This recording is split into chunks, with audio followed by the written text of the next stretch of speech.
Hey guys, tonight we are stepping into a quiet, forgotten corner of history, one that literally comes alive in your hands. Imagine this, you're in a dusty old library, the air thick with the scent of aged paper and leather, sunlight streaming through a high window, illuminating motes of dust dancing in the air. You reach out, fingers trailing over the spines of ancient tomes. You pull one down, heavy and bound in worn leather, the pages uneven and perhaps brittle. It feels solid, unassuming, but then you hold it just so, fan the pages slightly with your thumb, and wow. Suddenly color bursts forth from the edge you're looking at, a vibrant miniature landscape or a detailed portrait that wasn't there a moment ago. It's like the book itself is bleeding history, revealing a hidden world only when you coax it open just right. It's a secret handshake between you and the past, a blink and you'll miss it piece of magic that feels entirely impossible. Honestly, you probably won't survive the sheer shock of seeing it the first time. Okay, maybe you will, but it'll definitely mess with your perception of old books. So before you get comfortable, take a moment to like the video and subscribe, but only if you genuinely enjoy what I do here.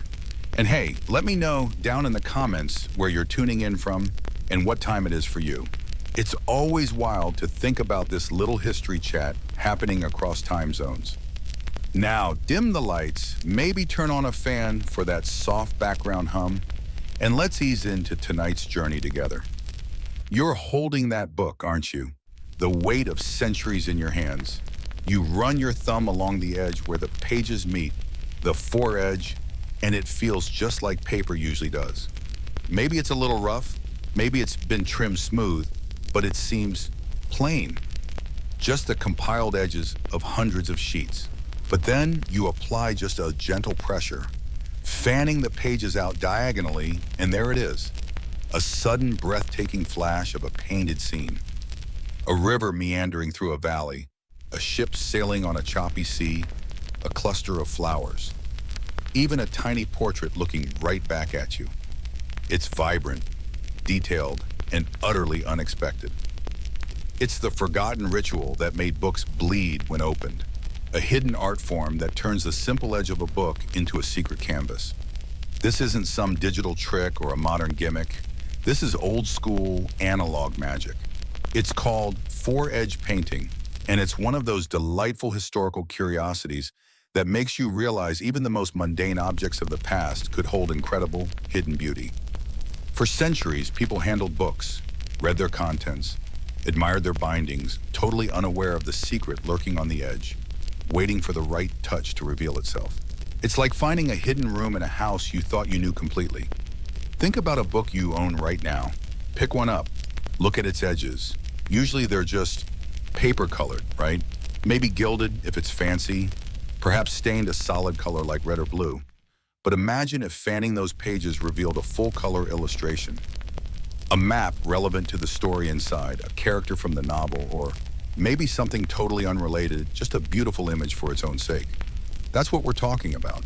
A completely separate piece of art, concealed in plain sight, only accessible through a specific physical manipulation of the object. It's the ultimate hidden message, isn't it? A secret only shared when you interact with the book in a particular way. The mystery isn't just what is painted there, but why it was done at all. Who thought, you know what this perfectly good book needs? A secret painting on its edge that you can barely see unless you do a specific thing? It seems wildly impractical, a lot of effort, and for something that spends 99% of its time completely invisible. It's the historical equivalent of putting detailed, beautiful carving on the back of furniture that always sits against a wall. A quirky little secret between the craftsman and the owner, perhaps. Or maybe not even the owner. Maybe it was just for the sheer joy of creation, knowing the secret was there. Mainstream historical fact time. Books as we know them, the codex format with pages bound along one edge, became the dominant form of book production between the 1st and 4th centuries AD, gradually replacing scrolls. This shift was a game changer because it created the foredge as a distinct, accessible surface. With scrolls, you had edges, sure, but they were rolled up. The codex laid the pages flat and bound them, presenting that outer edge as a prime candidate for interaction. whether practical or decorative. It opened up a whole new dimension, literally, for bookmakers and artists. Now for a quirky tidbit, some of the earliest recorded instances of any kind of decoration on book edges before painting involved things like simple stenciled patterns or even just heavy scoring to make the pages stick together when closed. This was less about beauty and more about keeping dust and insects out, and believe it or not, preventing theft. If pages were slightly stuck together or marked with a unique pattern on the edge, it made it harder to slip a page out unnoticed. So the initial interaction with the edge wasn't about revealing art, it was about protection and security. The idea of making pages separate to reveal something was a much later, more playful development. Historians still argue whether the very first attempts at four-edge painting were truly intended as hidden art, or if they evolved from simpler practices like edge staining or marbling, with someone that eventually just deciding to get a bit more ambitious with the patterns or scenes they applied. Was there a single aha moment where an artist realized fanning the pages revealed the image? Or was it a slow, gradual discovery through experimentation with applying pigment and patterns to the paper edges? It's one of those lovely historical puzzles we might never have a definitive answer to. The earliest examples are few and far between, making their initial purpose a subject of much debate among bibliophiles and art historians. Imagine trying to paint something on the edge of a closed book. The pages are all mashed together, slightly uneven. You're not painting on a flat surface, you're painting across hundreds of tiny, almost imperceptible ridges where one page edge meets the next.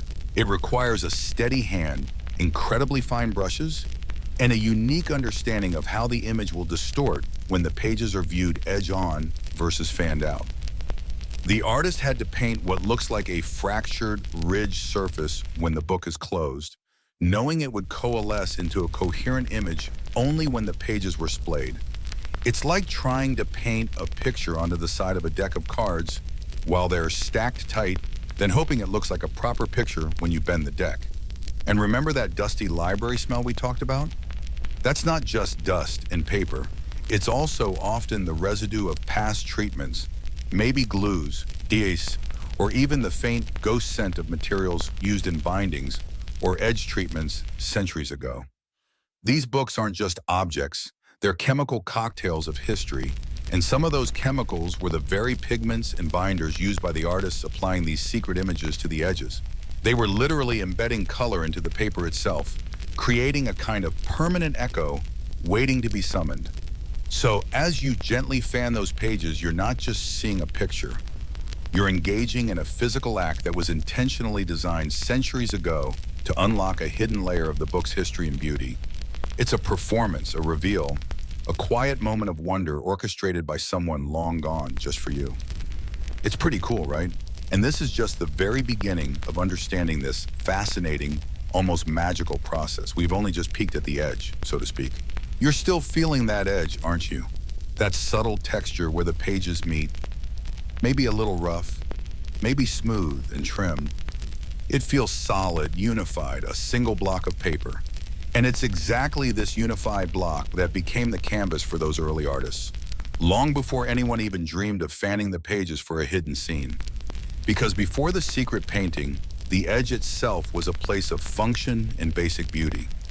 You see, the history of decorating the book's edge is much, much older than the history of painting a hidden picture there. It goes back to a time when books weren't just read, they were treasures, objects of immense value, painstakingly created by hand. We're talking about the era after the great transition we touched on, the shift from the scroll, that long roll you had to unroll to read, to the codex, the book as you know it, with pages bound along one spine. Imagine trying to protect a scroll. You roll it up, perhaps tie it with a ribbon, maybe put it in a tube. The edge you see is just the two ends of the roll, or perhaps the outer layer of papyrus or parchment. There's not much of a collective surface to work with, is there? It's a linear experience, both reading and physically handling. The codex changed everything. By binding sheets together and folding them, you created a block. And that block had three open edges: the top, the head, the bottom, the tail, and the front, the foredge. Suddenly you had these defined, relatively flat surfaces that needed dealing with. And dealing with them became necessary for purely practical reasons first. Think about where books were kept centuries ago. Drafty castles, damp monasteries, dusty private libraries. These environments were not kind to paper or parchment. Insects loved the stuff. Dust settled everywhere. Humidity warped pages. So, bookbinders, who were really skilled artisans, needed ways to protect the vulnerable edges of the book block. The contents might be protected by stout wooden boards covered in leather, but the edges of the paper or parchment, those were exposed. One of the earliest and simplest methods was just basic protection, staining the edges. You didn't need to fan the pages for this. It was visible all the time the book was closed. They'd apply pigments, often earthy tones like red, yellow, or brown, directly to the closed edges. This wasn't just for looks, although it did give the book a finished appearance. The pigments, sometimes mixed with binders like egg white or glare, a preparation of egg whites, would penetrate the very outermost fibers of the posture or parchment along the edge. It formed a thin protective barrier. Think of it like painting the trim on your house. It makes it look nicer, sure, but it's also sealing the wood against the elements. Staining the edges helped prevent dust from settling deep between the pages and acted as a mild deterrent to insects. Plus, it made dirt and handling marks less obvious. It was practical, sturdy, and relatively quick compared to other forms of decoration. Then there was marbling. Oh, marbling. You've seen marbled paper, right? Those swirly, psychedelic patterns of color that look like smoky trails or polished stone. Applying that to the edge of a book was another step up. It required a whole different technique. You couldn't just slap paint on. Marbling involved floating pigments on a surface of thickened liquid, usually water treated with carrageenan moss or tragacanth gum, then carefully laying the book block, with edges facing down, onto the surface to pick up the pattern. It was a skilled process requiring careful timing and a steady hand. The patterns would adhere to the edges, creating these unique, swirling designs that looked beautiful when the book was closed. Like staining, marbling offered some degree of protection, but its primary appeal was decorative. It turned the edge into something visually interesting, even when the book was just sitting on a shelf. Mainstream historical fact. Edge staining and marbling were common forms of book edge decoration throughout the medieval period and well into the early modern era, long preceding the widespread practice of four-edge painting. They were standard finishing touches for books, making them more durable and visually appealing to their owners, who might have paid a small fortune for the privilege of owning a bound volume. It wasn't just a quick dip, it was a careful application to ensure an even, beautiful finish. Now let's talk about gilding. Ah, gold, the ultimate status symbol. Gilding the edges meant applying a super thin layer of gold leaf to the smoothed, closed edges of the book. This was a truly luxurious finish, reserved for important, expensive books owned by royalty, wealthy merchants, or important institutions. It was also incredibly effective at protecting the pages. Gold doesn't tarnish, it doesn't corrode, and it creates a smooth, solid barrier that dust and insects find very hard to penetrate. A gilded edge gleams even in dim light, announcing the importance and value of the book it protects. Applying gold leaf required significant skill. The edges had to be perfectly smooth, often burnished to a high shine first.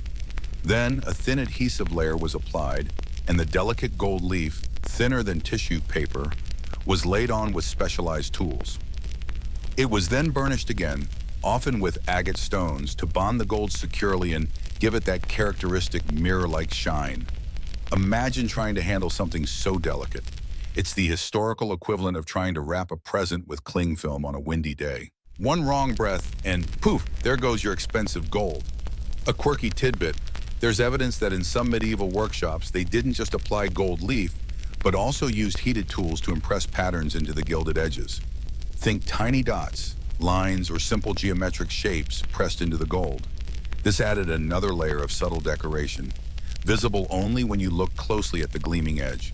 It was a way for the binder to show off their skill and add a unique touch, a hidden signature of craftsmanship etched in gold. These weren't picture, they were abstract patterns, but they demonstrated a growing interest in treating the edge as a surface for detailed work beyond simple color. So you have these methods, staining, marbling, gilding, all primarily intended to be seen and appreciated when the book was closed. They protected the pages and added beauty or status. They didn't require you to manipulate the book in a special way to see them. They were the main event for the edge. But perhaps, just perhaps, the smooth, prepared surface created for gilding or the solid block created for staining started giving artists ideas. Maybe someone, while applying pigment or gold to a closed block of pages, noticed how the slight irregularities of the page edges formed subtle ridges, and how applying color across those ridges created a unique texture. Maybe they experimented. Historians still argue whether the initial idea for four-edge painting emerged organically from these existing edge decoration practices, particularly gilding, or if it was a separate, almost accidental discovery. Did someone notice that applying a thin wash of color before gilding left a faint trace that looked different when the pages were fanned? Or did an artist, perhaps tired of painting flat surfaces, look at the ridged edge of a closed book and wonder, what if I tried to paint across those ridges, treating the whole edge as a single, albeit bumpy canvas? The transition from simple stains and patterns to complex hidden images isn't clearly documented in early workshop records. It seems to just appear, or at least the surviving examples from the earliest periods are so rare that tracing a clear evolutionary line is difficult. It's like trying to track the invention of the sandwich. At some point, someone just put stuff between two slices of bread, but was there a designated inventor? Or did it just kind of happen? Imagine the binder's workshop back then. Smells of leather, glue made from animal hides. Sorry, but history wasn't always glamorous. Maybe the scent of drying paper and inks. Sunlight streaming through a window onto workbenches piled with folded sheets, binding boards, rolls of thread, and pots of pigments. And there's the binder, perhaps hunched over a stack of pages, carefully applying stain with a brush, or floating paper on a marbling bath, or painstakingly laying down fragile squares of gold leaf. This was slow manual work. No quick print runs here. Every book was an individual project, a significant investment of time and resources. The development of more sophisticated tools also played a role. As paper quality improved and binders became more adept at creating a solid, tightly pressed book block with smoothly trimmed edges, the potential for decorating that surface increased. You needed a consistent, relatively even edge to do fine detail work, whether it was impressing patterns into gold or eventually applying paint. Imagine trying to paint a miniature landscape on an edge that looks like a jagged mountain range. It would be impossible. So, the evolution of binding techniques, the ability to create a smooth, uniform foredge, was a crucial prerequisite for the emergence of foredge painting as we know it. It's worth remembering, too, the context of these books. They weren't disposable paperbacks. They were knowledge repositories, status symbols, works of art in themselves. The binding was often elaborate, with blind stamped or gold-tooled leather, maybe even precious stones or metalwork on the covers. The text inside was often beautifully handwritten, or later printed using laborious processes with illuminated initials or illustrations.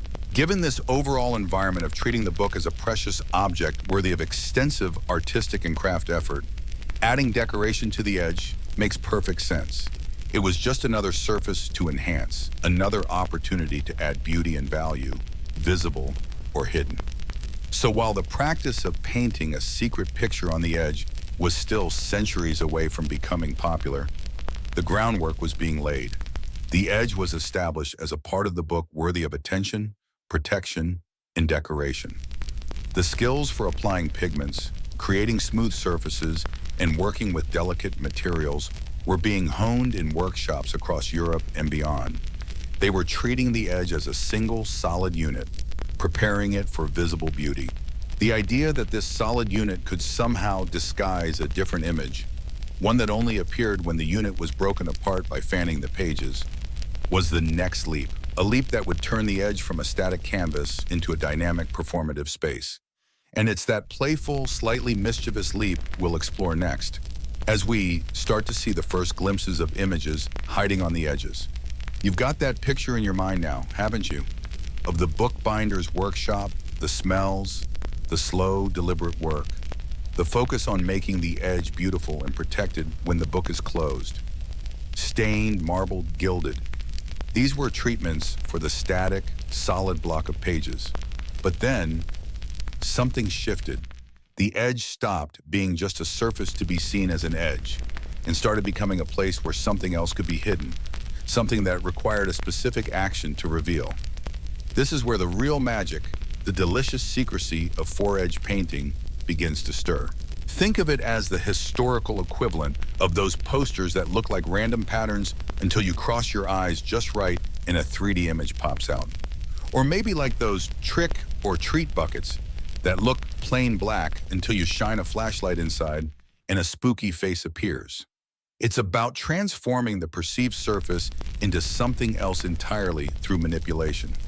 The precise moment this happened, this leap from visible decoration to hidden imagery, is, frustratingly for history enthusiasts who crave neat timelines, a bit fuzzy. Historians still argue whether the earliest examples of what we'd recognize as hidden edge decoration were intentional precursors to four-edge painting or just a serendipitous discovery. Was it a conscious artistic decision to disguise an image? Or did someone accidentally smudge paint on a fanned edge and think, hey, that's neat? What we do know is that by the late 15th or early 16th century, very, very rare examples start appearing that show decorative elements that are not visible when the book is closed in the traditional way. These aren't full, intricate landscapes yet. They're more like simple patterns, sometimes heraldic devices like a family crest, or perhaps monograms applied to the edges in such a way that they disappear when the pages settle back together. Imagine holding one of these early books. It might have a beautifully gilded edge, gleaming gold when closed. But when you gently fan the pages at an angle, suddenly you see a flash of color, a simple shape, a line that wasn't there before. It's not a continuous picture spanning the whole fanned edge, but rather a motif that repeats or appears intermittently across the fan surface. This suggests the technique was different from modern four-edge painting. It might have involved applying paint or ink to the edges of slightly fanned sections, perhaps using stencils, rather than painting a continuous image across the whole fanned block. This transition implies a fundamental change in how the binder or artist viewed the book's edge.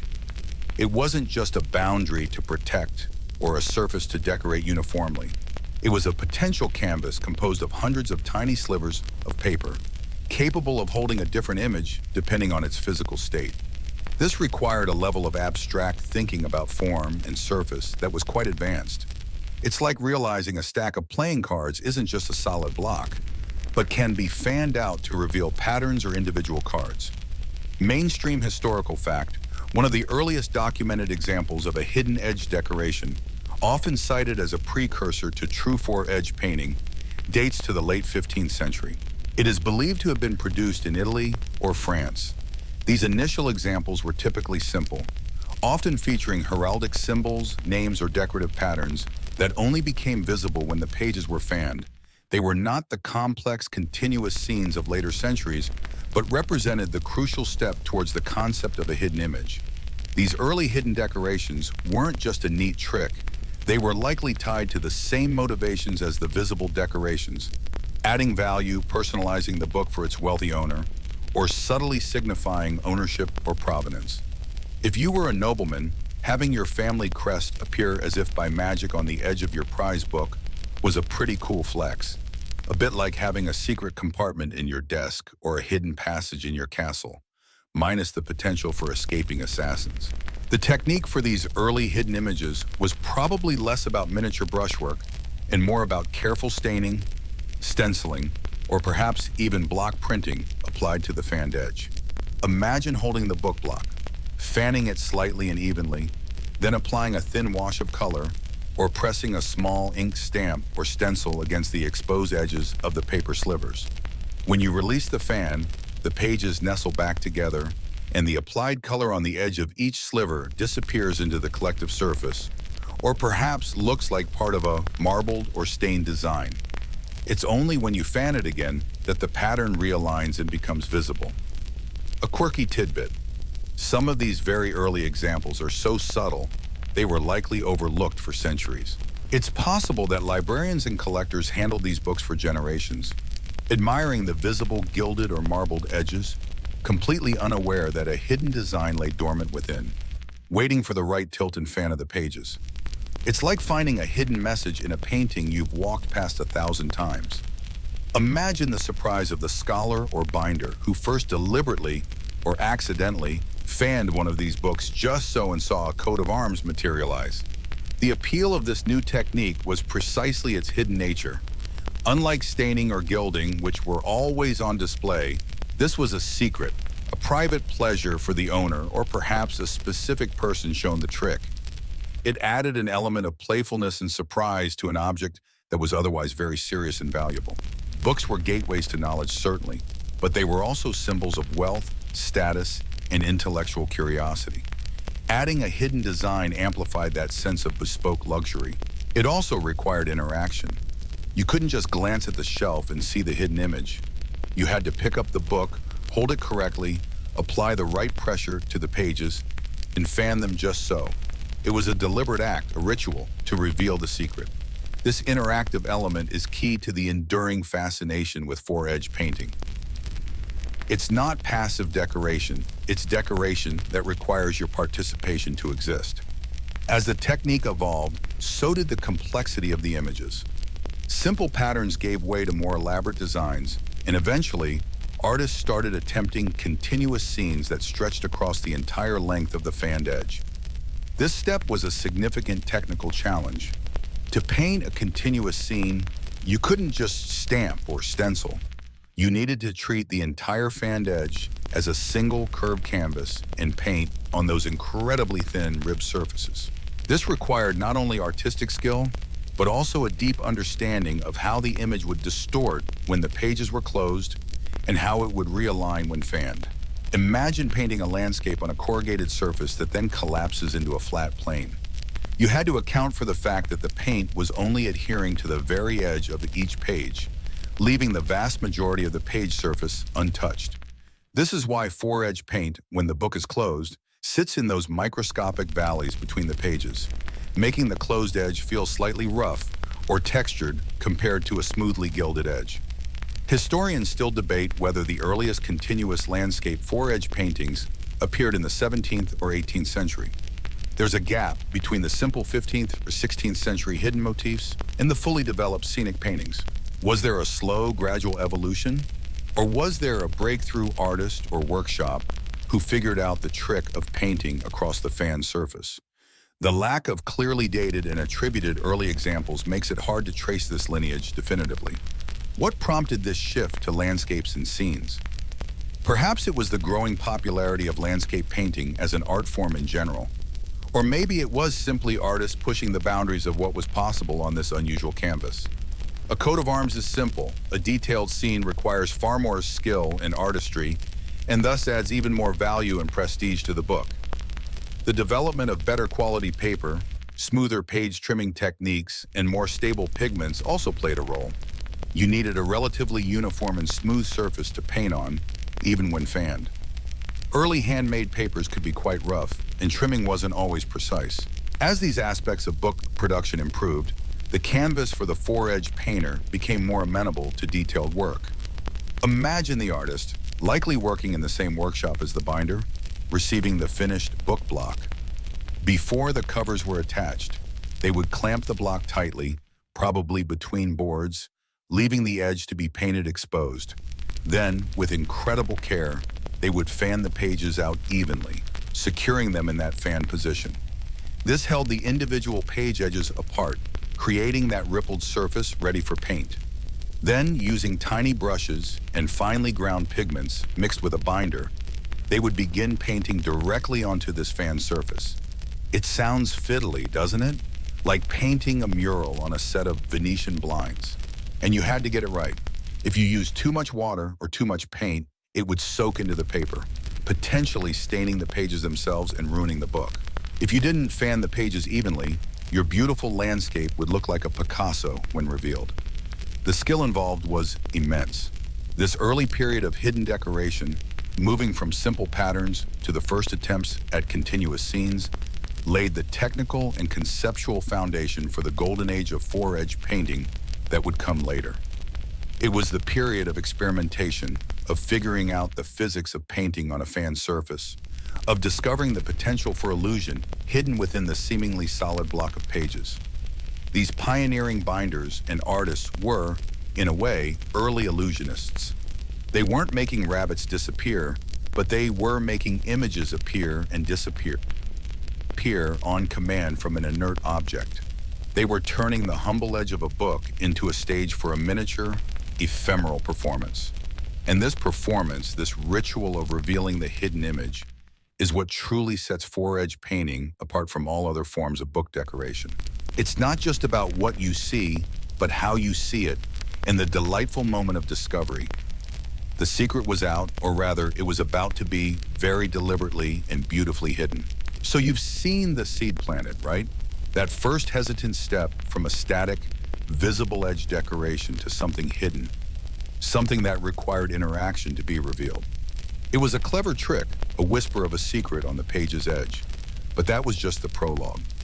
As you ease further into the 18th century, something truly remarkable starts to happen. The technique refines, the artists become bolder, and that whisper turns into a full-blown, stunning miniature world. This, my friend, is where the golden age of four-edge painting truly begins to gleam. Think of it as going from a flipbook animation of a stick figure running to a finely detailed, hand-drawn cartoon.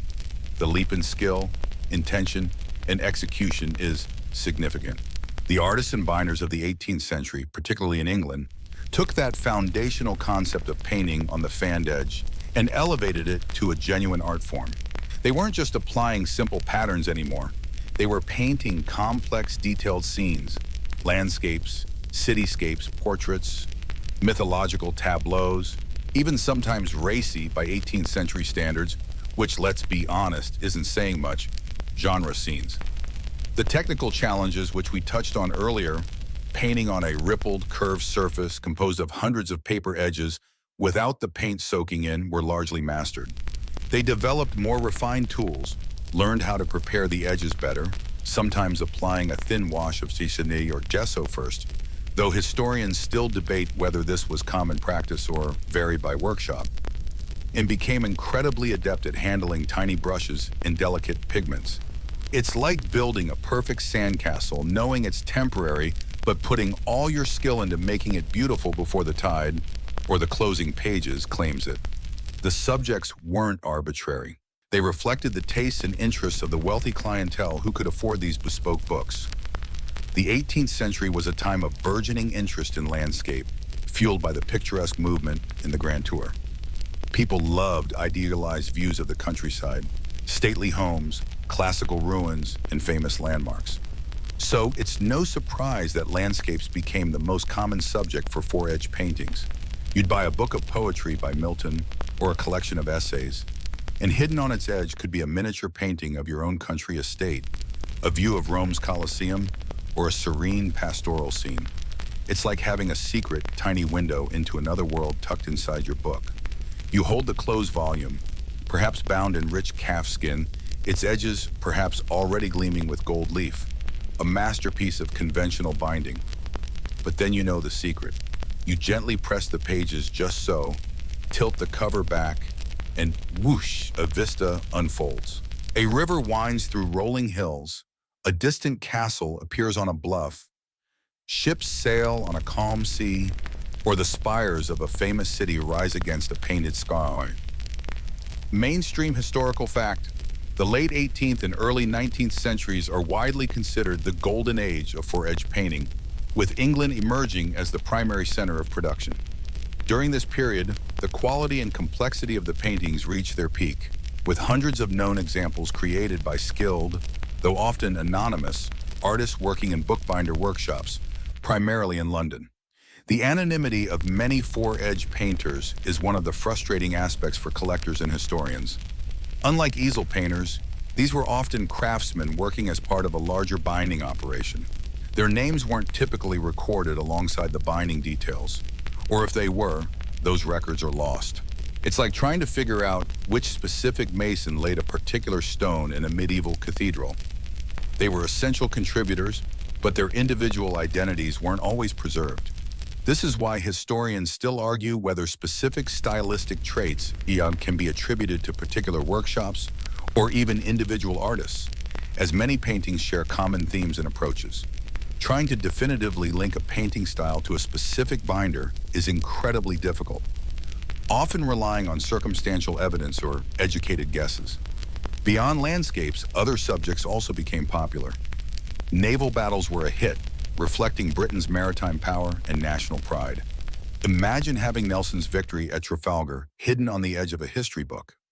There were also mythological scenes, classical allegories, and sometimes even miniature portraits, though these were much rarer and technically challenging due to the scale.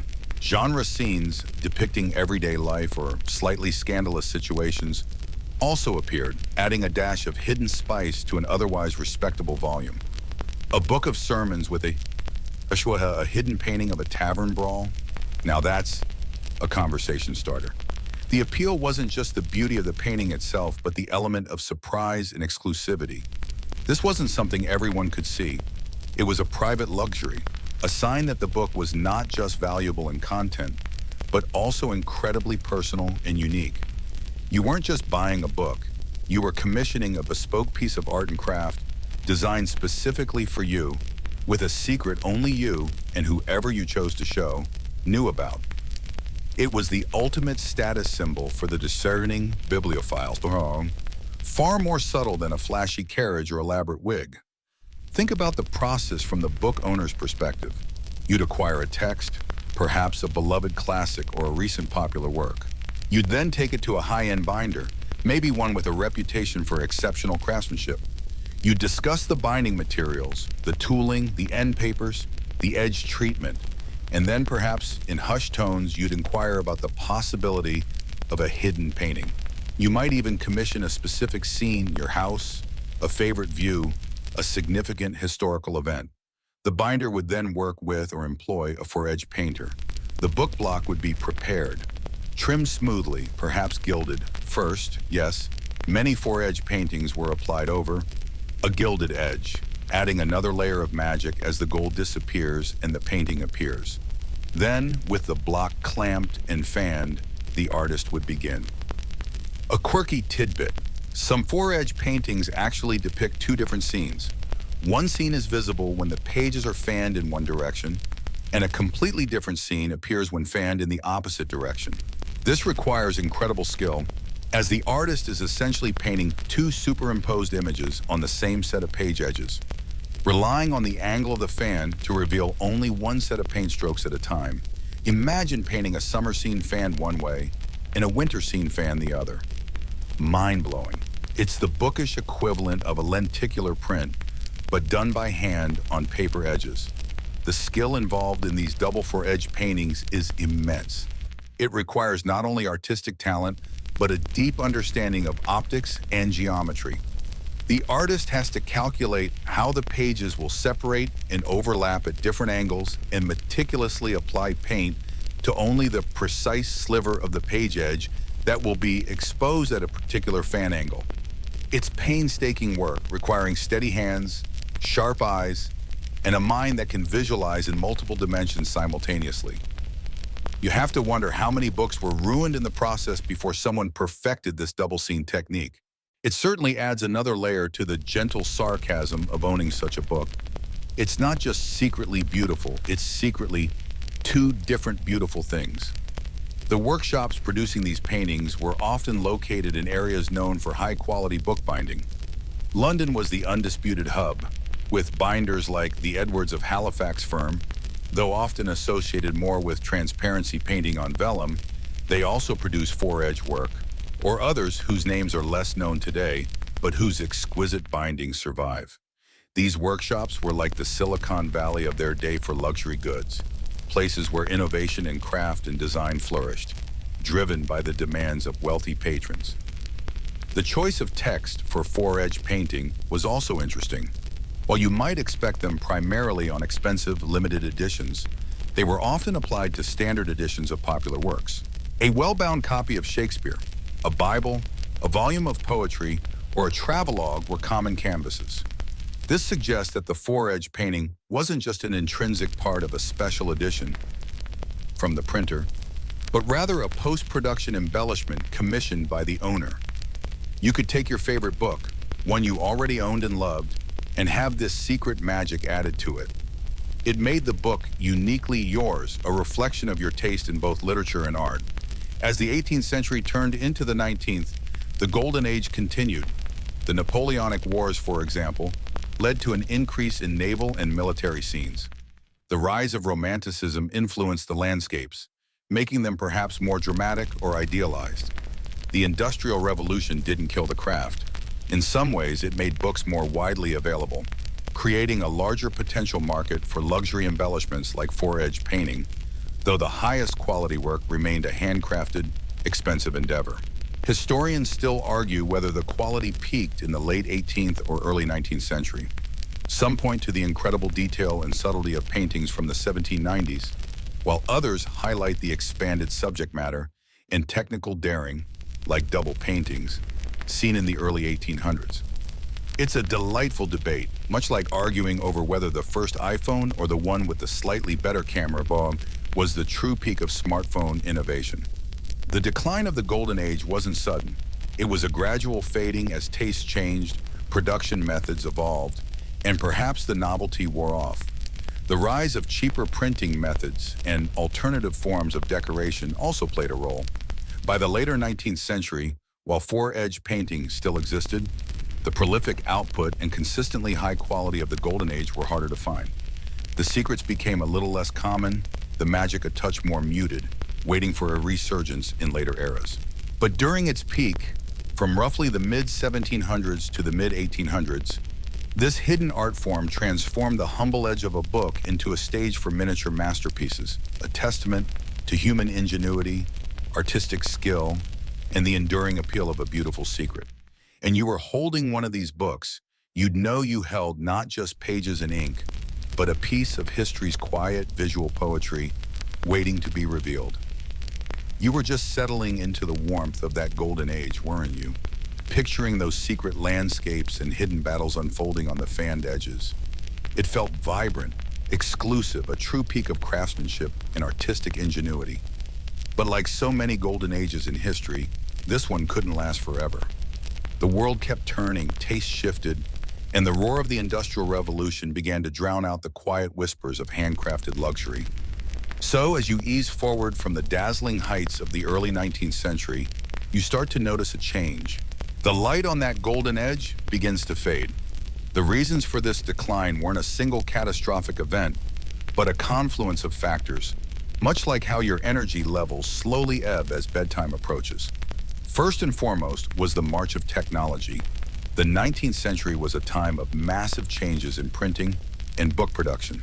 Steam-powered presses made books cheaper and faster to produce, making literature more accessible to a wider audience. This sounds great, and it was, but it also changed the nature of the book. Books transitioned from being extremely valuable, often bespoke objects of art and information, to more mass-produced commodities. When the base object is less precious, the appetite and budget for incredibly expensive, handcrafted embellishments like four-edge painting tends to diminish.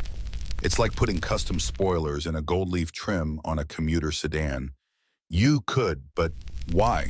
Mainstream historical fact: the Industrial Revolution, particularly advancements in printing technology and paper manufacturing during the 19th century, led to the mass production of books, making them significantly more affordable and widely available than ever before. This shift away from the book as primarily a luxury item contributed to the decline in demand for highly expensive, handcrafted embellishments like fine binding and four-edge painting among the broader book-buying public. Changing tastes also played a significant role. Victorian aesthetics, while often ornate in other areas, didn't necessarily prioritize the hidden, subtle luxury of four-edge painting in the same way the Regency and late Georgian eras had.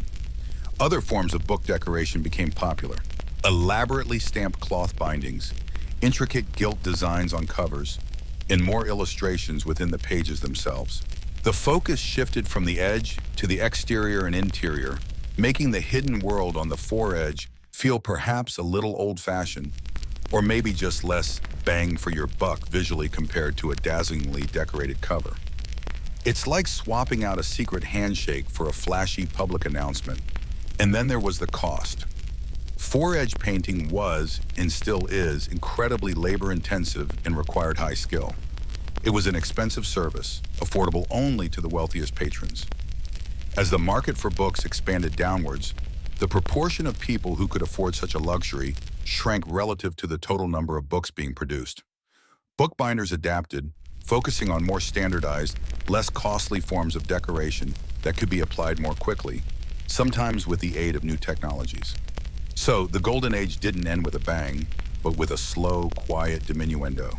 The large workshops that might have employed dedicated foredge painters dwindled, or the painters within them found other work.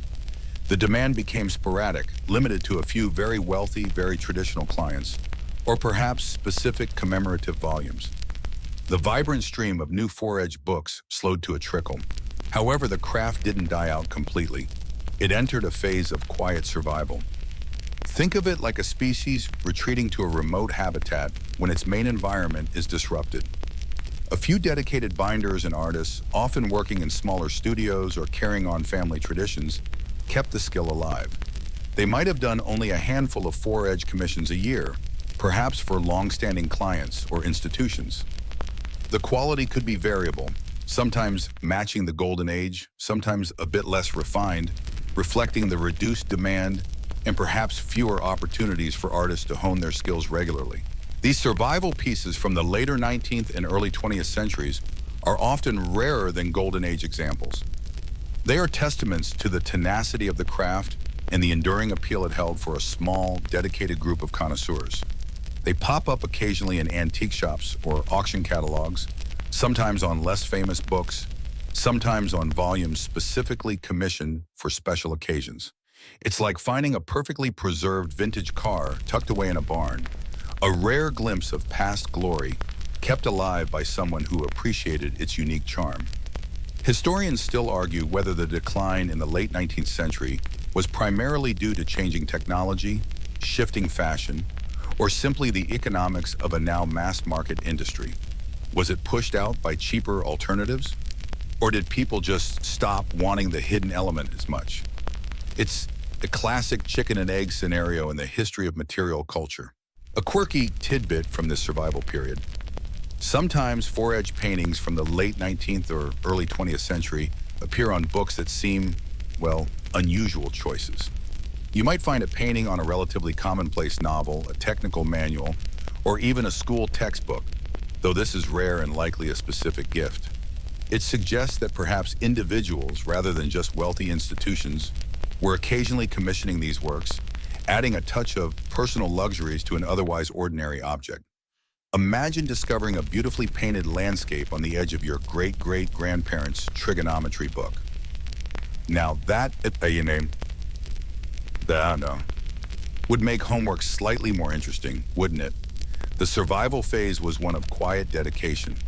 The painters and binders were likely working in relative obscurity, their craft known only to a few. There wasn't the buzz or prolific output of the Golden Age.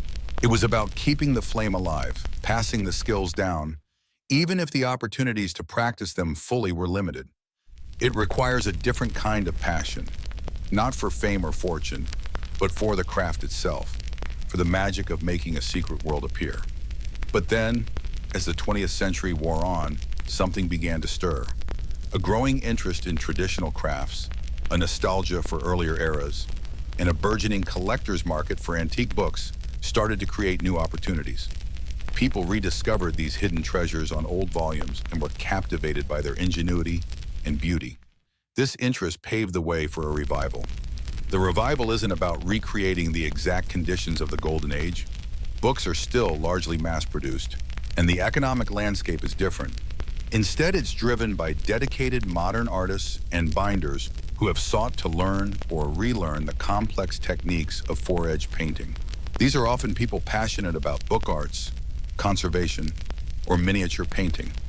They study surviving examples, experiment with materials and methods, and work to bring this hidden art form back into practice.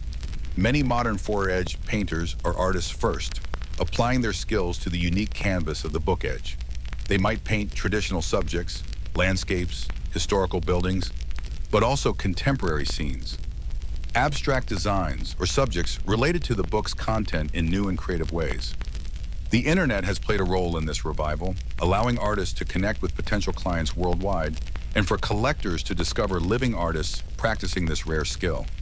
You can now commission a four-edge painting of your own house, your favorite pet, or even a scene from a movie hidden away on the edge of a matching book. It's the golden age exclusivity meeting the internet age's personalization. A quirkier aspect of the modern revival is the variety of books being painted. While antique books are still common canvases, often volumes with blank edges that were never decorated originally, some modern artists also paint on newly printed books, creating entirely contemporary pieces that blend modern literature with an ancient craft. You could theoretically get a four-edge painting of a spaceship hidden inside a science fiction novel. The possibilities are wonderfully, perhaps absurdly, endless. The collector's market for four-edge paintings has also fueled the revival. Well-preserved Golden Age examples fetch high prices at auction, attracting attention and inspiring new interest. This in turn, creates a market for high-quality modern work. People who might not be able to afford an 18th century masterpiece can commission a beautiful piece from a contemporary artist. It's created a small but vibrant ecosystem for the craft. So the history of four-edge painting isn't just a story of a fleeting, golden moment. It's also a story of resilience, of a beautiful, challenging craft that refused to disappear completely, tucked away in quiet corners, waiting for its moment to reemerge. The light faded, but it didn't go out. It became a pilot light, kept burning by a few, ready to ignite again when the winds of interest changed. And as you drift closer to sleep, you can appreciate that persistence, that refusal to let a unique form of magic vanish entirely, leaving behind only echoes on the page. The gold wasn't lost, it was just waiting to be polished again. You felt that quiet period, didn't you? The era where the magic was still there, but it had retreated into the shadows, practiced by a devoted few, almost like a secret society of craftspeople. The roaring engines of mass production and the changing tides of fashion had pushed it aside, but they hadn't extinguished it. And as the 20th century started to find its rhythm, and especially as it moved into its later decades and tipped over into the 21st, something shifted. The world got a little smaller, a little more connected, and suddenly those hidden corners, those forgotten skills, started to seem precious again. This is where you begin to see the stirrings of the modern renaissance for four-edge painting. It wasn't a sudden explosion, more like scattered lights appearing across a landscape. People who were already passionate about book arts, about conservation, about traditional crafts, began to rediscover these old volumes with their hidden treasures. They saw the ingenuity, the skill, and the sheer charm of the disappearing picture, and they thought, why can't we do that now? But bringing a craft back from the brink isn't easy. There wasn't a bustling academy teaching four-edge painting. The techniques, refined over centuries, were often undocumented secrets passed down orally in workshops that no longer existed in their original form. So, how do you learn a forgotten ritual? You become a detective. Modern practitioners often started by painstakingly examining antique examples under magnification, trying to figure out the layering of the paint, the type of pigments used, how the gilding was applied over, the finished picture without smudging it. They read old binder's manuals that might contain cryptic references. They experimented relentlessly, fanning the edges, mixing paints, practicing brushwork that had to be both delicate and precise on a notoriously unforgiving surface. It was a process of reverse engineering history, guided by passion and persistence. Think of it like trying to recreate your grandma's famous cookie recipe just by looking at the finished cookie. You can see the ingredients, maybe guess the temperature, but the method, the little tricks, that's the hard part. The techniques used by modern four-edge painters are, at their core, similar to those of the Golden Age masters, but with the benefit of modern materials and knowledge. They still carefully fan the edges of the book block, clamping it just so, creating a smooth sloping canvas. They apply paint, often thin layers of watercolor or gouache, building up the image slowly. Watercolors are popular because they dry quickly and don't add much bulk, which is crucial for a painting that needs to vanish under gilding or when the book is closed. Acrylics are sometimes used, especially for non-disappearing paintings, but they can be thicker. The skill lies in controlling the paint so it adheres only to the very edge of each page, preventing it from seeping into the paper fibers and becoming visible on the page surface itself. This requires incredible dexterity and a very light touch, the artistic equivalent of diffusing a bomb using only tweezers. Once the painting is complete and thoroughly dry, the challenge of the gilding begins, if it's a disappearing painting. This is perhaps the trickiest part. Historically, a thin layer of gold leaf was applied over the painted edge. The pressure and technique needed to lay the gold flat and brilliant while somehow not disturbing the painting underneath is a closely guarded secret of master binders. Modern binders and painters collaborate closely on this, or some artists have learned binding techniques themselves. They might use traditional gold leaf, applied with egg white, glare, or other adhesives, or sometimes use metallic paints or foils, though traditionalists favor the gold leaf for its beauty and historical accuracy. When done correctly, the gold forms a seamless, glittering surface, completely hiding the picture beneath until the pages are fanned. Who are these modern practitioners? They come from varied backgrounds: fine art, illustration, bookbinding, conservation. Many are solitary artists working from their own studios. They might specialize in restoration work, adding missing foredge paintings to antique volumes that were originally intended to have them, or they create entirely new works on either old or new books. The motivation is often a deep appreciation for the craft, a love of books as objects, and the unique challenge and delight of working in this hidden format. It's a niche market, certainly, but a dedicated one. You won't find a foredge painter on every street corner, like, say, a barista, thankfully, but their numbers are growing. One of the most significant factors in this modern renaissance, and a clear mainstream historical fact, is the impact of the internet and digital technology. Before the internet, discovering foredge painting might have required visiting rare book libraries or stumbling upon a specific dealer. Learning about it meant finding scarce texts or trying to locate the handful of living practitioners. Now, artists can showcase their work online, connect with potential clients globally, share techniques to a degree, and build communities. Collectors can search for artists and examples from anywhere in the world. Social media platforms allow instantaneous sharing of images, bringing this previously hidden art form into public view in a way never before possible. It's like suddenly installing glass doors on every secret passageway. The subjects painted in the modern era are incredibly diverse.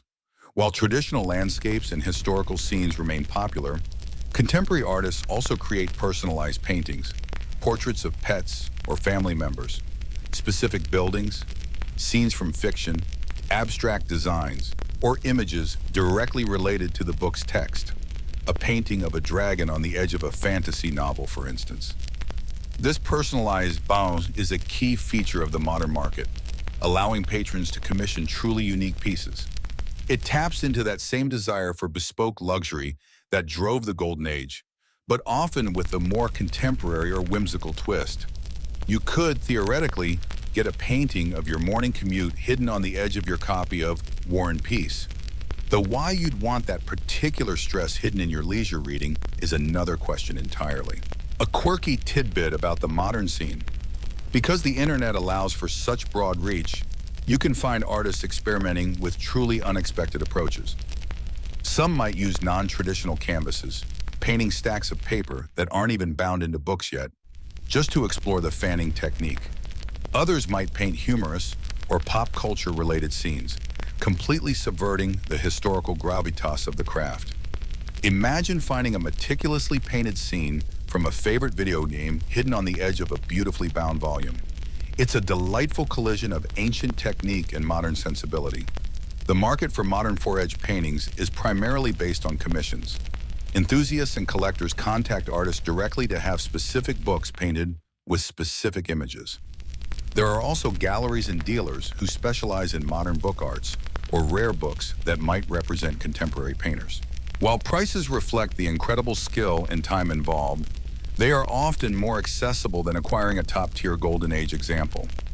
This has allowed a new generation of collectors to enter the field. Historians still argue whether the modern revival can ever truly replicate the conditions, output, or perhaps the specific aesthetic qualities of the 18th and 19th century Golden Age. Is it a true continuation, a respectful homage, or something fundamentally different driven by new motivations and technologies? The paints, paper, and tools available today aren't exactly the same as they were 200 years ago, and the context of the book itself has changed. It's a fascinating debate about authenticity and evolution in the history of art and craft. Ultimately, the modern renaissance of four-edge painting is a story of enduring appeal. It speaks to our fascination with secrets, with hidden beauty, and with the remarkable things human hands can create. It's proof that even in a world saturated with digital images and mass-produced objects, there's still a place for the slow, painstaking, and utterly magical process of painting a picture on the edge of a book. It's taking that flicker of survival and fanning it back into a flame, ensuring that this peculiar, wonderful art form doesn't just live in museums, but continues to be practiced and enjoyed today. And as you settle deeper into your pillows, perhaps you can picture those scattered lights, the quiet studios where artists are carefully fanning pages, brush in hand, keeping the secret alive, ready for the next person to discover the hidden world within. And so, this whisper of a craft, having survived centuries, reemerges not just as a historical curiosity, but as something alive and being made right now. You saw how the internet helped, bringing artists and enthusiasts together, but the question still lingers. Why? Why does this peculiar, almost impractical art form resonate so deeply with people today? You could get any image you want printed on high-quality paper, frame it, hang it on your wall, look at it anytime. But that's not this. This is different. The appeal, you realize as you picture it, is in the inherent secret. It's not on display, screaming for attention. It sits there, a beautifully bound volume, looking perfectly normal, perhaps even unassuming on a bookshelf. It requires interaction. It requires you to pick up the book, to know the trick, to perform the deliberate ritual of fanning the pages just so, and then, and only then, does the hidden world reveal itself. It's a miniature treasure hunt, played out every time you open the book in a specific way. Think about how much we love secrets, hidden rooms, coded messages, surprise parties. This is like all of those things, wrapped up in the comforting weight of a book. There's a delightful subversion to it too. Books are primarily about what's inside, the words, the story, the information. Four-edge painting adds another layer, a visual narrative, but it's one that doesn't interfere with the main content at all. It exists on the periphery, a bonus track, a hidden Easter egg for the initiated. It makes the book more than just a vessel for text. It elevates it back to the realm of a crafted object, something with layers of meaning and artistry woven into its physical form. In a world increasingly dominated by ephemeral digital content, tweets that vanish, endless scrolling feeds, the permanence and tangibility of a book and with a four-edge painting feel incredibly grounding. It's something real, something you can hold, something that requires your physical presence to unlock its magic. Consider the sensory experience. You feel the weight of the book in your hands. You might run a finger over the smooth, cool surface of the cover or the spine. Then you gently fan the pages. There's a soft rustle, a delicate whisper of paper against paper. The edge transforms from a solid block of gold or plain paper into a dynamic, rippling surface. And as you adjust the angle, the image shimmers into view, emerging from the gold like a dream.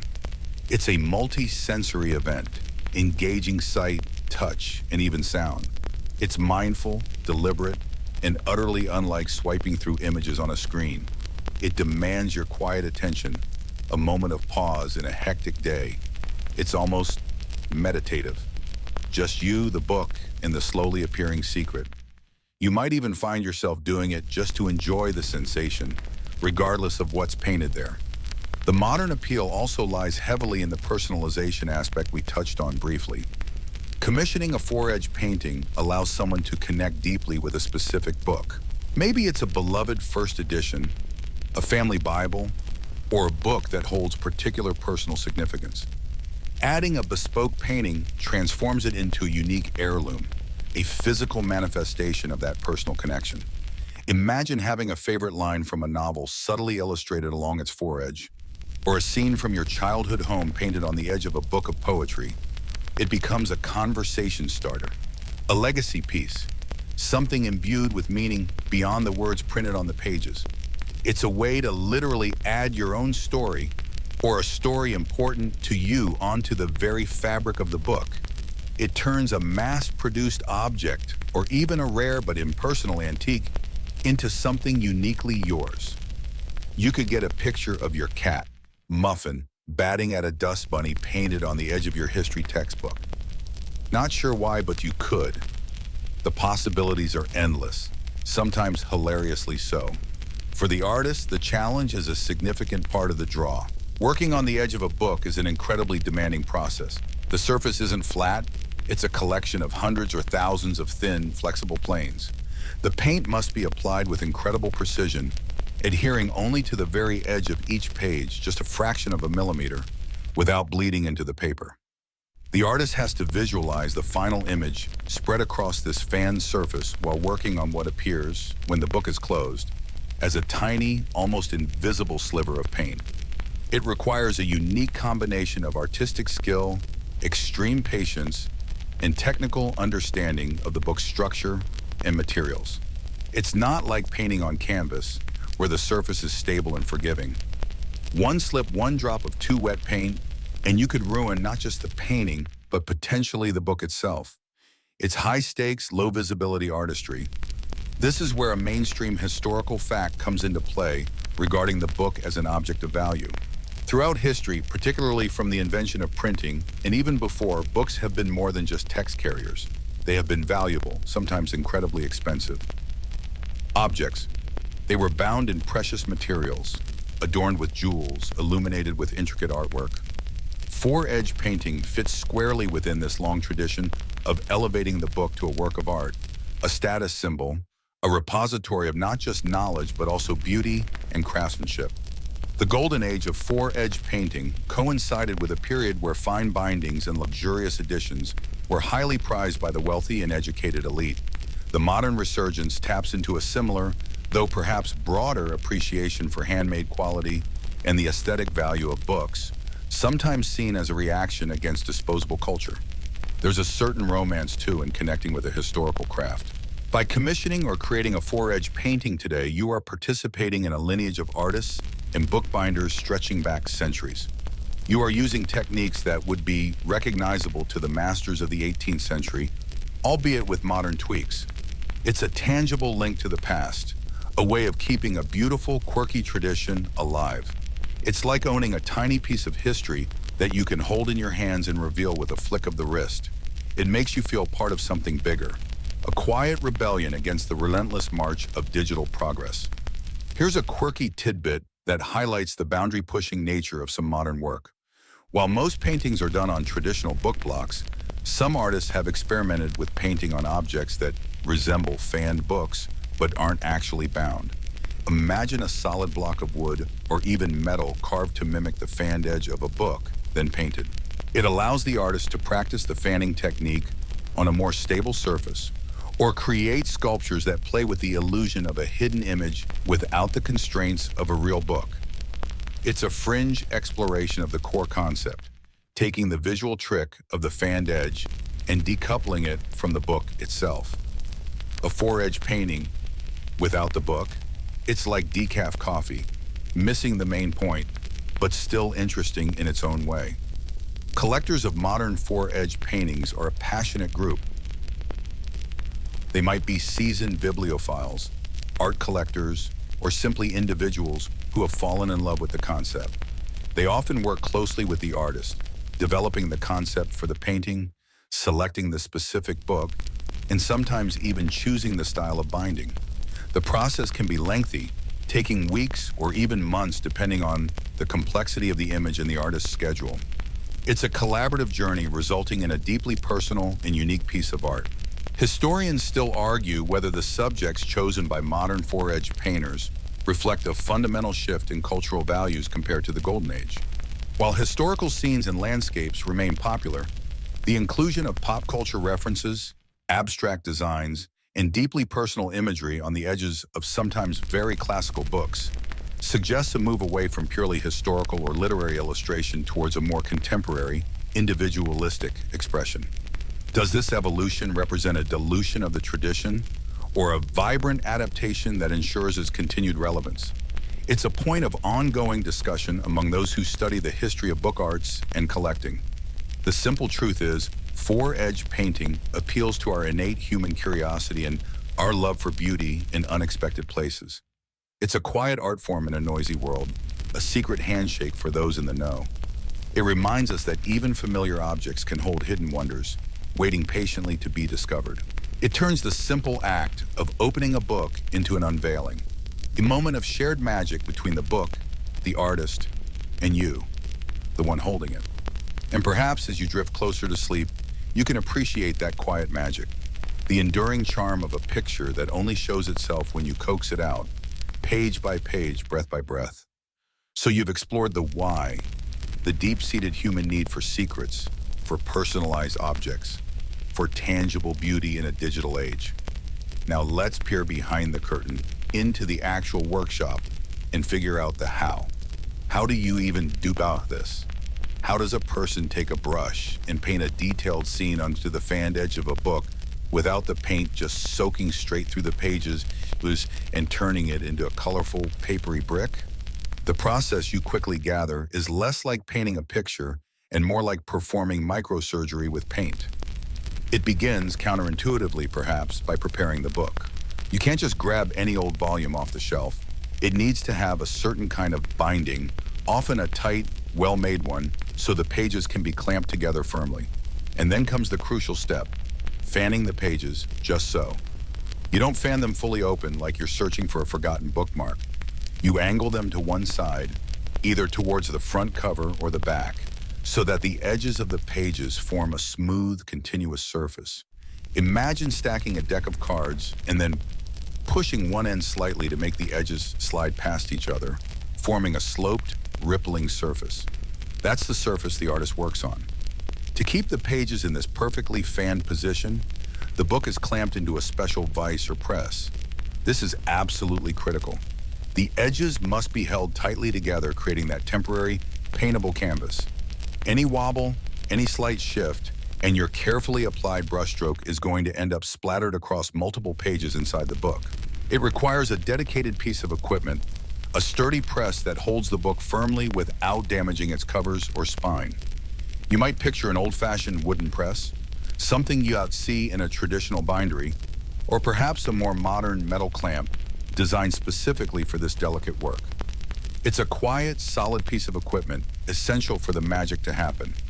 Once the book is clamped, the artist often applies a thin wash or a base color to the fanned edge. This isn't paint that will form the final image, but rather something to prepare the surface, perhaps a light watercolor or a diluted size, a kind of glue, that helps the subsequent layers of paint adhere without soaking too deeply into the paper fibers. It's like priming a canvas, setting the stage for the main act. This step also requires immense care. Too much liquid, and you're back to the paint-soaked brick problem. The artist works with the book angled so that gravity helps prevent drips from running into the pages. Then comes the painting itself. Using incredibly fine brushes, often ones you might use for miniature painting or illustration work, the artist slowly builds up the image. They work on the very edge of the fanned pages, applying tiny dabs or lines of paint. Think about that surface again. It's not flat. It's slightly curved, and each pixel of your image is actually painted onto the thin edge of a single page. This means the artist has to constantly visualize how the overall scene will look when the pages are fanned, while they are painting on what appears, when the book is closed, to be just a sliver of a line. The perspective is warped, the surface is unstable, and the margin for error is practically non-existent. It sounds utterly maddening, doesn't it? Like trying to paint a mural on a Venetian blind that someone keeps opening and closing. Historically, artists often use watercolors for four-edge painting. These paints are relatively transparent and can be applied thinly, reducing the risk of the paint bleeding significantly into the paper. Modern artists might also use acrylics, often thinned down, which offer brighter colors and more durability, but require even more precision to avoid bleeding. The choice of paint is crucial and depends on the artist's style and the age and type of paper in the book. Delicate old paper requires the gentlest touch and the least invasive materials possible. You wouldn't want to ruin a centuries-old volume with modern, heavy-handed techniques.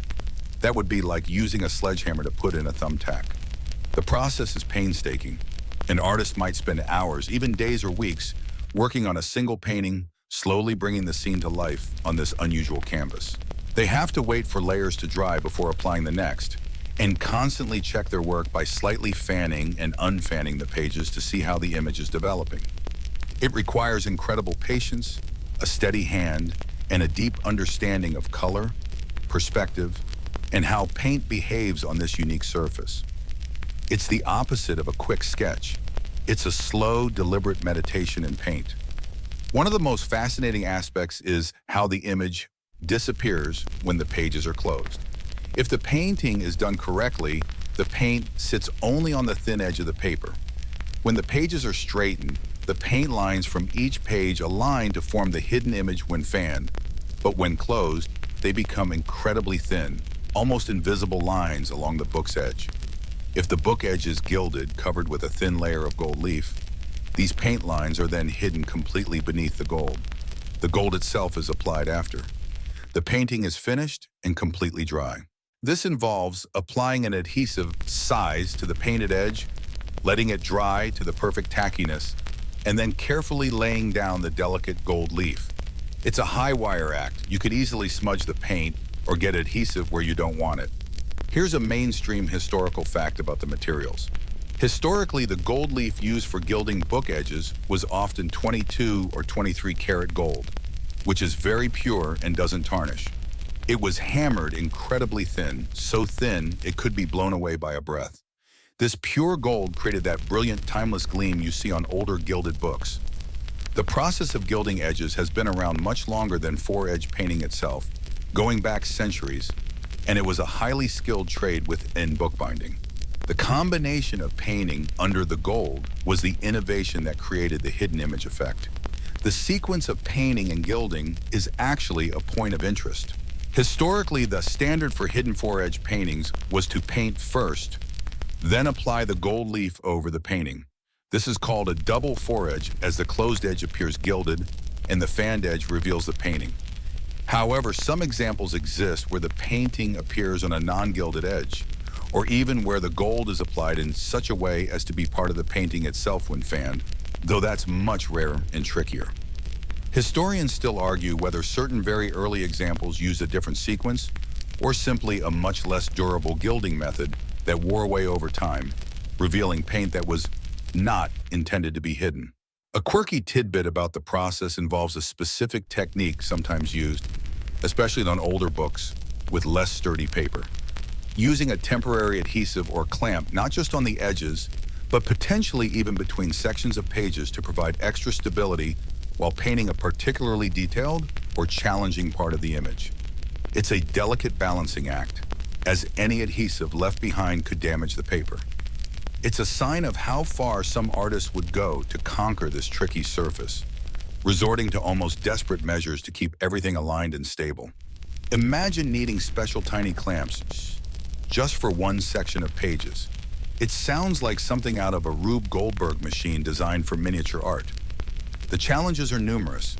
Getting the perspective correct is incredibly difficult because of the curved surface. What looks right when fanned might look completely distorted when partially fanned or viewed from a different angle. Blending colors smoothly across the edges of thousands of separate pieces of paper is another hurdle. Maintaining consistent color and detail over such a long, thin surface requires extreme focus.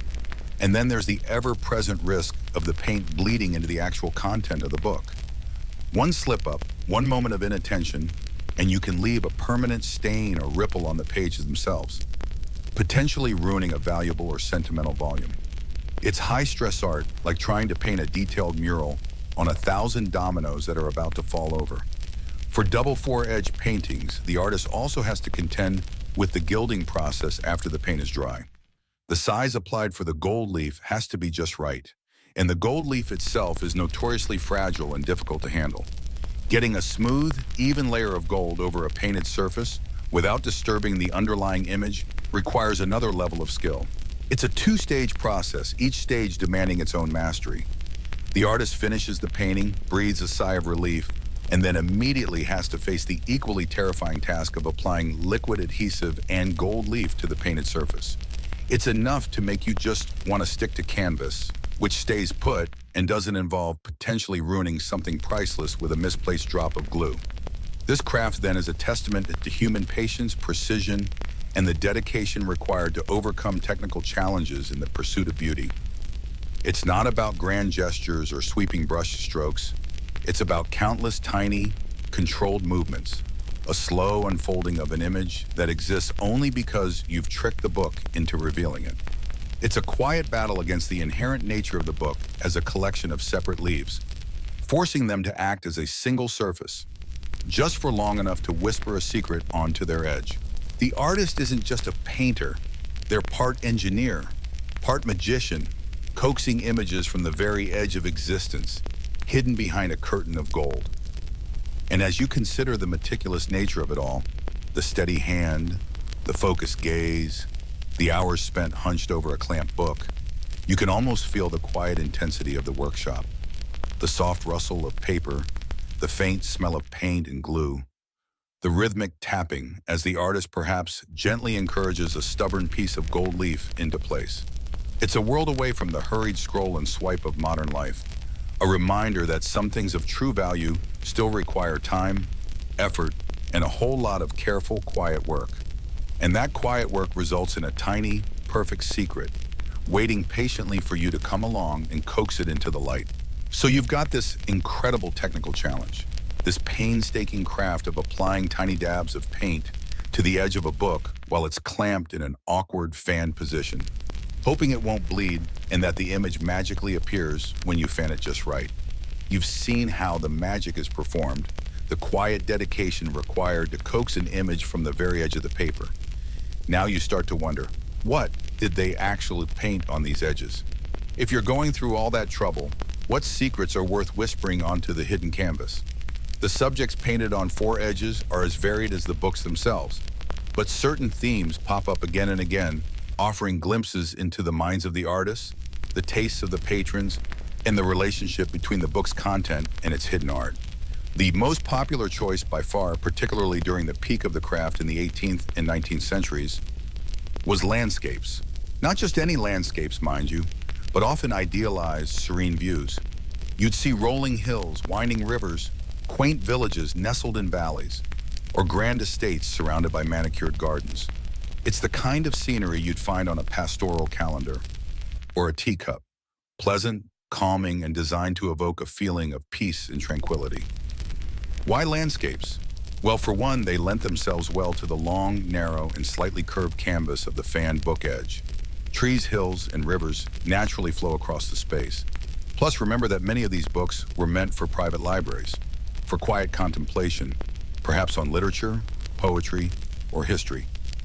A soothing landscape served as a kind of visual palate cleanser, a quiet moment of beauty before or after diving into the text. It was art designed to relax and delight, a hidden window into a peaceful world tucked away within the pages. Imagine finishing a dense philosophical treatise, and then, with a gentle flex of the pages, revealing a sun-drenched meadow. It's a lovely contrast, isn't it? Like finding a secret garden path behind a stern-looking hedge. Another hugely popular theme was seascapes, particularly naval scenes. This makes perfect sense when you consider the global reach of empires, the importance of maritime trade, and the fascination with the sea during those eras. You'd find dramatic depictions of ships under sail, bustling port scenes, naval battles, though usually depicted in a somewhat subdued, less gory style, remember our PG-13 rule, or simply tranquil views of the ocean with distant ships on the horizon. These often adorned books on history, voyages, or poetry inspired by the sea. A copy of Lord Byron's poems might reveal a stormy sea, while a history of the British Navy could hide a depiction of a famous battle. It connected the physical object to the subject matter in a visual, often evocative way. Architectural views were also common. Artists would paint depictions of famous buildings, city skylines, colleges, or significant structures relevant to the book's content or the owner's interests. A history of London might show a panorama of the city visible from the Thames, or a book on architecture could feature a detailed painting of a specific building discussed within. These required incredible precision, painting tiny windows, arches, and spires onto the fanned edges. It's hard enough painting a straight line on a flat surface. Imagine doing it on a curved edge that keeps trying to snap back straight. It's like trying to draw the Eiffel Tower on a slinky. Sometimes the paintings were directly related to the book's content, almost like an extra hidden illustration. A copy of Shakespeare's plays might hide a scene from Hamlet or Romeo and Juliet on its foredge.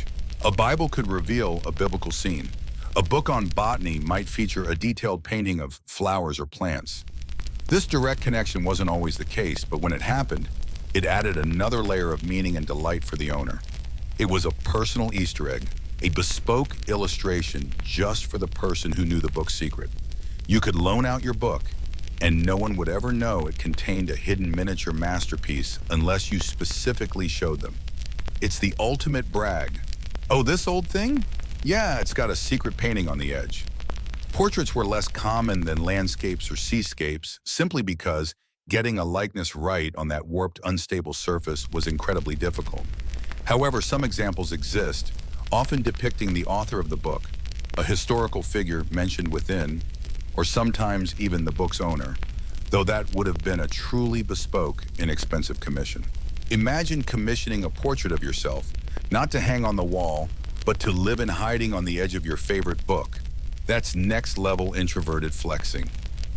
Heraldry, coats of arms, crests, and family emblems was another frequent subject, especially on books commissioned by wealthy families or institutions. This served to further personalize the book, marking it clearly as belonging to a specific individual or lineage. It tied the object to the owner's identity and status in a very visual, albeit hidden way. It's like having a custom logo secretly printed on the edge of your iPad case. More complex scenes drawing from mythology, history, or literature were also painted, though these required immense skill. An artist tackling a mythological scene had to manage multiple figures, complex compositions, and narrative details on a tiny curved canvas. It's like trying to stage a full opera on a broom handle. The amount of planning and spatial reasoning required is frankly staggering. Historians still argue whether the choice of subject was always deeply symbolic or often simply a matter of artistic fashion and what the artist was good at painting. Was a landscape chosen because the owner loved nature, or simply because landscapes were easier to paint on foredges than, say, a detailed anatomical study? Likely it was a mix of both, with highly personalized commissions featuring subjects of specific significance and more generic foredge paintings featuring popular, aesthetically pleasing scenes. Here's a mainstream historical fact about themes. During the 19th century, particularly in England, views of specific colleges at Oxford and Cambridge universities became very popular subjects for foredge paintings, often adorning books published by or related to those institutions. This reflected the importance of these universities in intellectual and social life, and provided a clear visual link to the book's origin or intended audience. Now for a quirky or fringe tidbit about subjects. While most subjects were stately and serene, some rare examples feature surprisingly mundane or even slightly humorous scenes. There are accounts, though verified examples are scarce and hotly debated, of foredge paintings depicting everyday street life, domestic scenes, or even caricatures. Imagine opening a serious volume of sermons only to reveal a hidden painting of someone falling off a horse. It adds a layer of delightful subversion to the dignified nature of the craft. It's the equivalent of finding a tiny hidden doodle of a cat wearing a hat inside a legal document. The connection between the book's content and the foredge painting wasn't always explicit, but it often added a layer of resonance. The hidden nature of the painting itself mirrored secrets within the book's pages, or the hidden depths of meaning in literature or philosophy. Revealing the image by fanning the pages became a physical act that mirrored the intellectual act of unlocking knowledge or understanding within the text. It turned the book into an interactive object, not just something to read, but something to perform with, revealing its hidden beauty through touch and movement. Consider the layers of meaning. You have the cover, often simple or elegantly bound. You have the spine, perhaps with gilt lettering. You have the gilded or colored edge, which might look purely decorative when closed. And then, with a simple fanning motion, you unlock this hidden world, a miniature painting that exists only in that specific transient state. It speaks to the idea that beauty and meaning can be hidden beneath the surface, requiring a particular action or perspective to be revealed. It's like people, isn't it? You see the outside, but there's a whole complex hidden world inside that you only glimpse when they open up in just the right way. Sometimes the painting would extend beyond a single scene. An artist might paint a panorama that stretched across the entire length of the edge, showing a journey along a river or a series of interconnected buildings. More rarely, a book might have two hidden paintings, one fanning towards the front cover and another different scene fanning towards the back cover. This is incredibly rare and exponentially more difficult to execute without damaging the pages. Imagine the precision needed to paint two separate images on the same thin edge, one revealed by fanning left, the other by fanning right. It's like trying to write two different secret messages on the same grain of rice. It's a feat that borders on the miraculous. The choice of colors also played a role. Artists typically used watercolors for their subtlety and low risk of bleeding. The colors used were often soft and muted, reflecting the prevalent artistic styles of the time, but also the nature of watercolor on paper edge. Vibrant, opaque colors were harder to achieve and more likely to cause problems. The muted palette added to the dreamlike, ethereal quality of the hidden images, making their appearance feel like a gentle unveiling rather than a sudden splash of color. The themes chosen often reflected the values and interests of the people commissioning or collecting these books.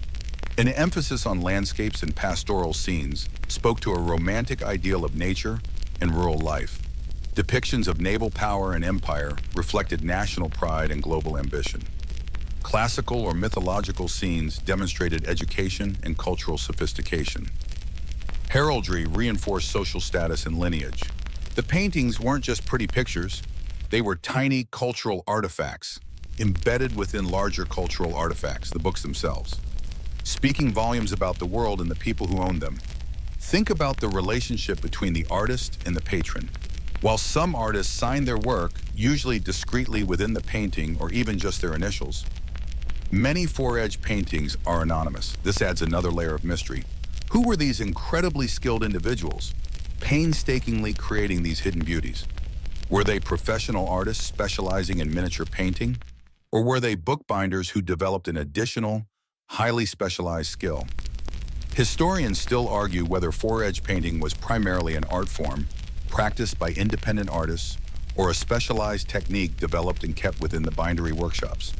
Regardless of who painted them, the sheer variety of subjects shows the creativity and adaptability of the artists.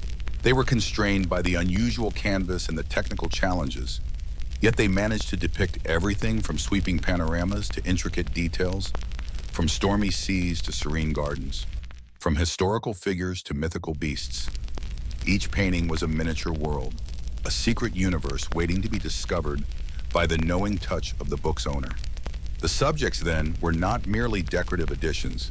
They were carefully chosen, or perhaps occasionally just chosen from a catalog of popular options, depending on the commission, to complement, reflect, or sometimes even subvert the book's content. They were personal statements, artistic embellishments, and tiny portals into other worlds, all hidden in plain sight on the edge of a book. And knowing the how, the difficulty of the process, only enhances the appreciation for the what, the subjects and scenes they managed to bring to life on that precarious, hidden canvas. It's a testament to the enduring human desire to embed beauty, meaning, and a touch of mystery in the objects that surround us, even in the most unexpected places. It makes you look at the edges of books a little differently, doesn't it? Wondering what secrets might be hiding there, waiting for a gentle touch to reveal them. So you've marveled at the subjects, the hidden landscapes and seascapes, the tiny architectural wonders brought to life on that precarious edge. You've pondered the skill needed just to paint anything there, let alone something beautiful and meaningful. But who were these people? Where did this magic happen? Was it just lone artists toiling away? Or were there specific workshops, dynasties even, dedicated to this secretive craft? The truth is, identifying the artist behind four-edge paintings can be incredibly difficult. As we touched on earlier, many are unsigned. It wasn't the kind of artwork proudly displayed on a gallery wall with the artist's name writ large. It was hidden, personal, part of the book's overall creation, and often the binder's reputation was more important than the painter's. However, certain binders and workshops became renowned for the quality of their four-edge work, suggesting either they employed highly skilled artists in-house or worked closely with external specialists. One name that frequently comes up, particularly in discussions of early four-edge painting, though as we've noted, attribution is tricky, is Samuel Merne, a prominent London binder working in the late 17th century. Books attributed to Merne and his workshop are often exquisitely bound, and some feature early examples of four-edge paintings. Whether Merne himself wielded the tiny brush or employed artists is uncertain, but his name is linked to some of the foundational works in this field. Think of him as the potential pioneering workshop, the Silicon Valley startup of secret book art. Even if the founders' roles are a bit fuzzy, as the craft blossomed in the 18th and 19th centuries, several other binders and firms gained reputations for their four-edge work. Names like Edwards of Halifax became synonymous with high-quality bindings and often included four-edge paintings. James Scott of Edinburgh is another figure associated with distinctive four-edge work. These binders weren't just slapping paint on pages. They were often involved in the entire bookmaking process, from binding style to decorative techniques, with the four-edge painting being one exquisite layer of that total package. Historians still argue whether four-edge painting was a distinct profession with artists specializing solely in this technique, or if it was a skill acquired and practiced by bookbinders themselves or artists primarily engaged in miniature painting or other decorative arts. The fine detail and specific technical challenges certainly suggest a degree of specialization. It's not like your average landscape painter could just pick up a fan book and nail it on the first try. It requires a particular touch, an understanding of the surface, and the ability to work with that frustrating, constantly trying to snap back straight paper edge. Techniques likely varied subtly from workshop to workshop. Some binders might have preferred a particular clamping method or fanning angle. Artists might have had their own preferred watercolors or brushes. There wasn't a single universally accepted instruction manual for four-edge painting. It was a craft passed down, learned through practice and apprenticeship. Imagine trying to teach someone this intricate skill. Okay, hold the book, just so, fan it to this degree. Now dip this ridiculously tiny brush in paint and try not to sneeze. It sounds like a recipe for frustration, doesn't it? Some workshops might have developed signature styles in terms of subjects or color palettes. For instance, some might be known for particularly vibrant blues in their seascapes, while others specialized in soft, hazy landscapes. Regional differences could also play a role. A binder in London might cater to different tastes or have access to different materials than one in Edinburgh or on the continent. While English four-edge painting dominated during the peak period, examples exist from France, Italy, and elsewhere, each potentially having its own regional quirks. Consider the relationship between the binder and the artist. If they were separate people, the binder was the client, commissioning the artist to paint on the book they had just bound. This required close collaboration.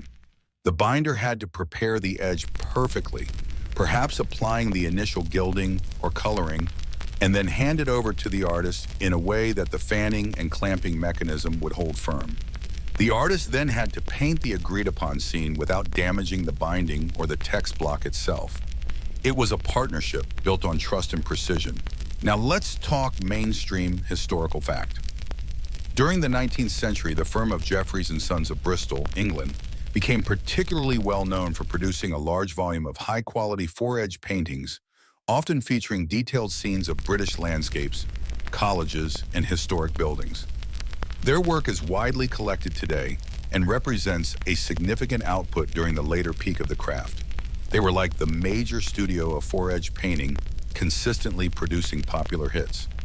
Here's a quirky or fringe tidbit about techniques and binders.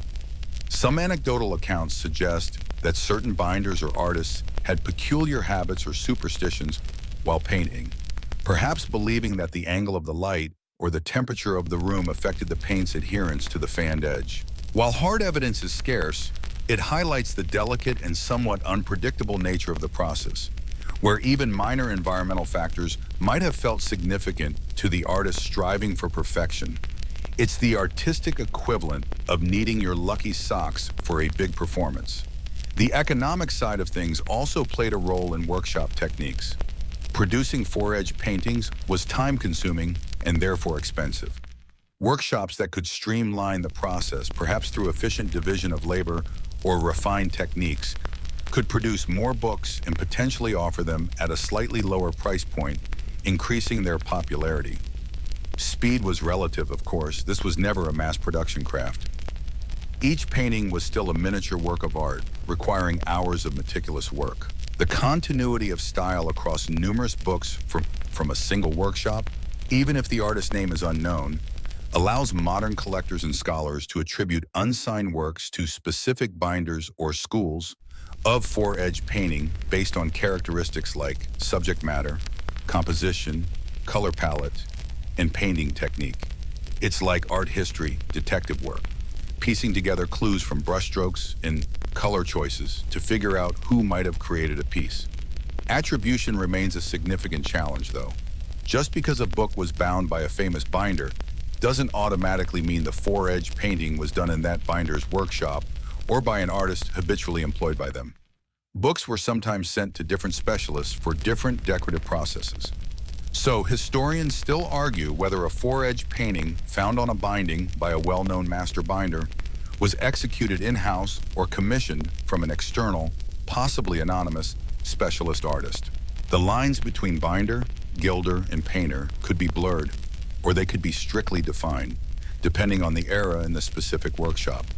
The development of specific techniques, such as painting, before the edge was gilded or colored, allowing the paint to sink into the paper slightly, making the final image more stable but also requiring more precise control, versus painting on top of a prepared edge, which might affect color vibrancy but offer a smoother surface, would have been workshop secrets, refined over years of trial and error. Each tiny brushstroke was a culmination of generations of learned skill. In essence, while we often talk about four-edge painting as a single phenomenon, it was practiced by a variety of individuals in workshops, each contributing their own nuances and refinements to the craft. From the potential early experiments in Megren's workshop to the more standardized output of 19th century firms like Jeffries, the history of four-edge painting is also the history of the binders and artists who kept this beautiful hidden tradition alive, passing down their techniques and secrets through apprenticeships and practice. Their skill wasn't just in wielding a brush, it was in mastering the unique canvas and creating beauty that remained a secret until the owner decided to share it. So you've got this secret canvas, this technical marvel, thanks to the binders and perhaps specialist artists we were just talking about. But what actually ends up on that canvas? What kind of worlds appear when you fan those pages? You might imagine it's always something super relevant to the book, like a portrait of Shakespeare on a volume of his plays or a map on a travel guide. And sometimes you'd be right, but the subjects of four-edge paintings are incredibly varied, revealing a mix of personal taste, historical trend, and artistic opportunity. One of the most common themes you encounter is landscapes, rolling hills, winding rivers, picturesque country estates, quaint villages nestled amongst trees. These were popular because, well, who doesn't love a nice view? They offered a sense of peace, beauty, and often represented familiar or aspirational locations for the book's owner. You might find a painting of a specific estate, perhaps the home of the person who commissioned the book, or a scene from a region described within the text. It's like putting a custom screensaver on your book, except way, way cooler and much harder to change. Seascapes are another frequent subject. Ships sailing on turbulent waves, calm harbors dotted with masts, dramatic coastal cliffs. The sea was a huge part of life in Britain, especially during the peak periods of four-edge painting in the 18th and 19th centuries. Naval power, trade, exploration of the ocean was everywhere. Plus, water offers fantastic opportunities for artistic skill, capturing light on ripples, depicting the power of a storm, rendering intricate rigging on a ship. It's the perfect subject for showing off your miniature painting chops. Then there's architecture. Detailed paintings of colleges, especially Oxbridge, those places feature a lot. Cathedrals, significant public buildings, historic ruins, or even famous bridges. These subjects often reflected the book's content if it was related to history, education, or travel. Or they could represent places important to the owner, perhaps where they studied, lived, or visited. Imagine opening your old university textbook and seeing your college quad painted on the edge. Instant nostalgia, right?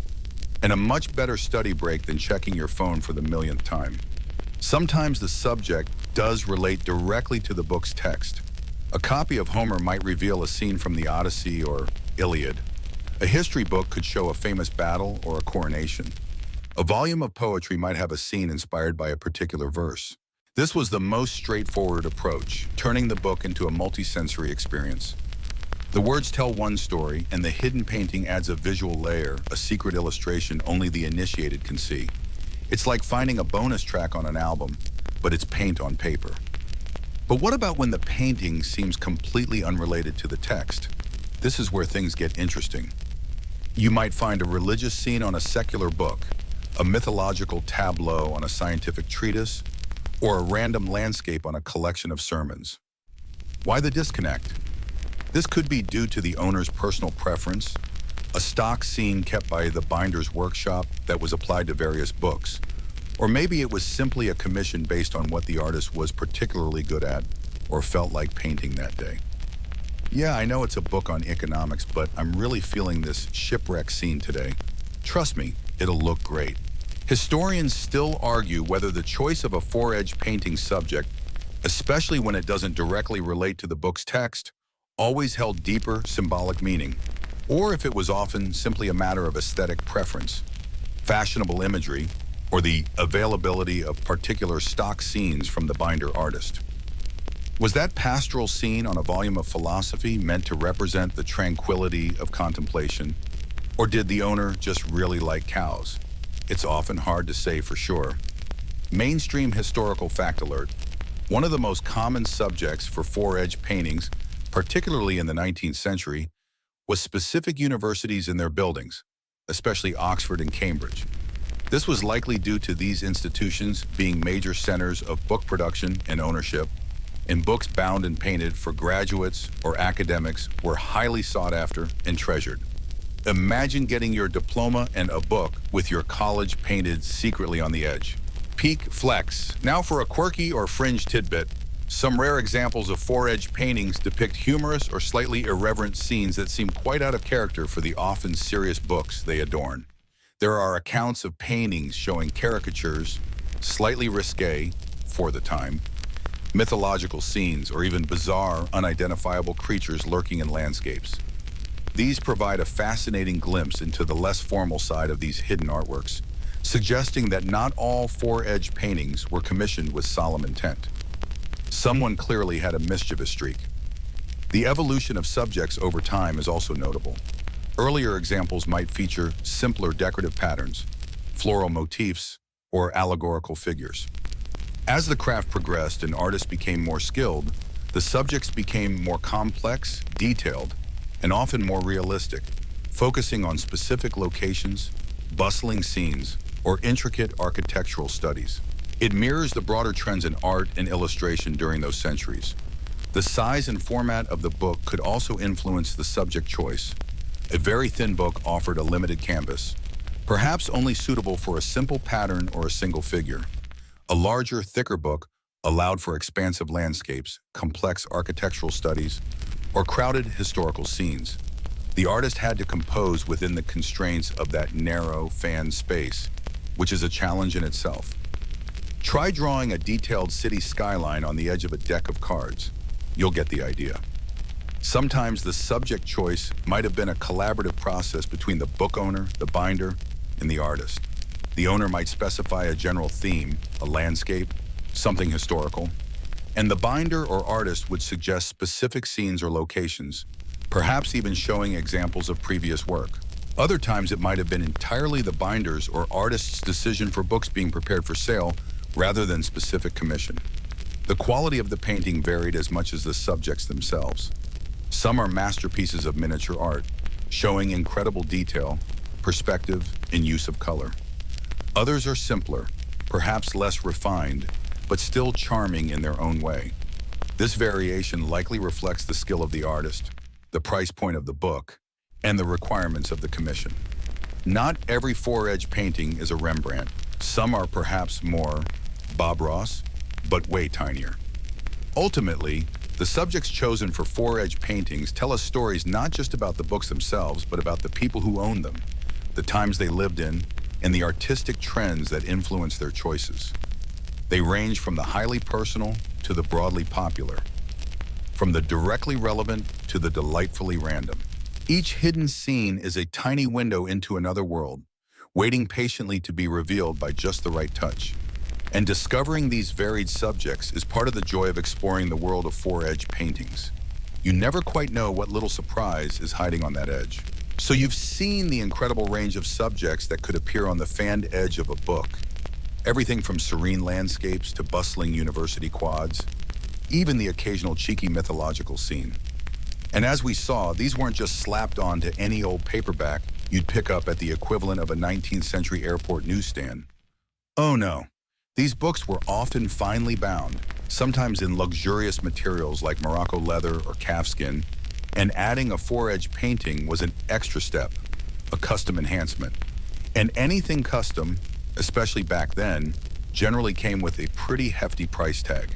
This wasn't a craft for the masses. This was squarely in the realm of the privileged. So who were the people commissioning these hidden wonders? Who had the disposable income and the particular taste for such an intricate, often concealed form of art? The answer, perhaps unsurprisingly, is largely the wealthy and the well-connected. You're talking about aristocracy, landed gentry, successful merchants who had made their fortunes and wanted to display their status and sophistication, and even royalty. These were individuals who could afford not just books, which themselves were far more expensive relative to income than they are today, but bespoke books tailored to their personal libraries and tastes. Think of it this way. A regular undecorated book was like buying a decent suit off the rack. A finely bound book was like getting a tailor-made suit in a high-quality fabric. And a finely bound book with a four-edge painting, that was like getting a tailor-made suit with a custom silk lining, perhaps embroidered with your initials, that only you knew was there until you decided to subtly flash it. It was the ultimate quiet luxury, a flex that didn't scream for attention from across the room, but instead rewarded the discerning eye. It was about having something beautiful, unique, and often personal, hidden within something seemingly conventional. For the aristocracy and gentry, collecting books was a long-standing tradition, often a central feature of their grand homes. Libraries weren't just places to store knowledge. They were statements of wealth, taste, and intellectual standing. Rows upon rows of handsomely bound volumes spoke volumes, pun intended, about the owner. Adding four-edge paintings was a way to make these already impressive collections even more special, to add layers of hidden artistry and meaning. Imagine giving a tour of your magnificent library and casually fanning open a book on botany to reveal a vibrant painting of exotic flowers, or showing a guest a volume of classical poetry that, when open, shows a scene from Greek mythology. It was a delightful reveal, a little moment of magic in a world that, frankly, could probably use a bit more magic. And it certainly beat trying to impress people by showing off your collection of really fancy doorknobs. Royalty also got in on the act. Books were frequently commissioned as gifts for monarchs or members of the royal family, And a four-edge painting added an extra touch of luxury and personalization. Libraries like the British Royal Library hold examples of books with four-edge paintings, often commissioned specifically for royal use or presentation. Owning a book with a four-edge painting constitutes, in many cases, an explicit marker of elite status and connection. But it wasn't just individuals. Institutions had also commissioned or acquired these books. As we touched on before, universities, particularly Oxford and Cambridge, are strongly associated with four-edge painting.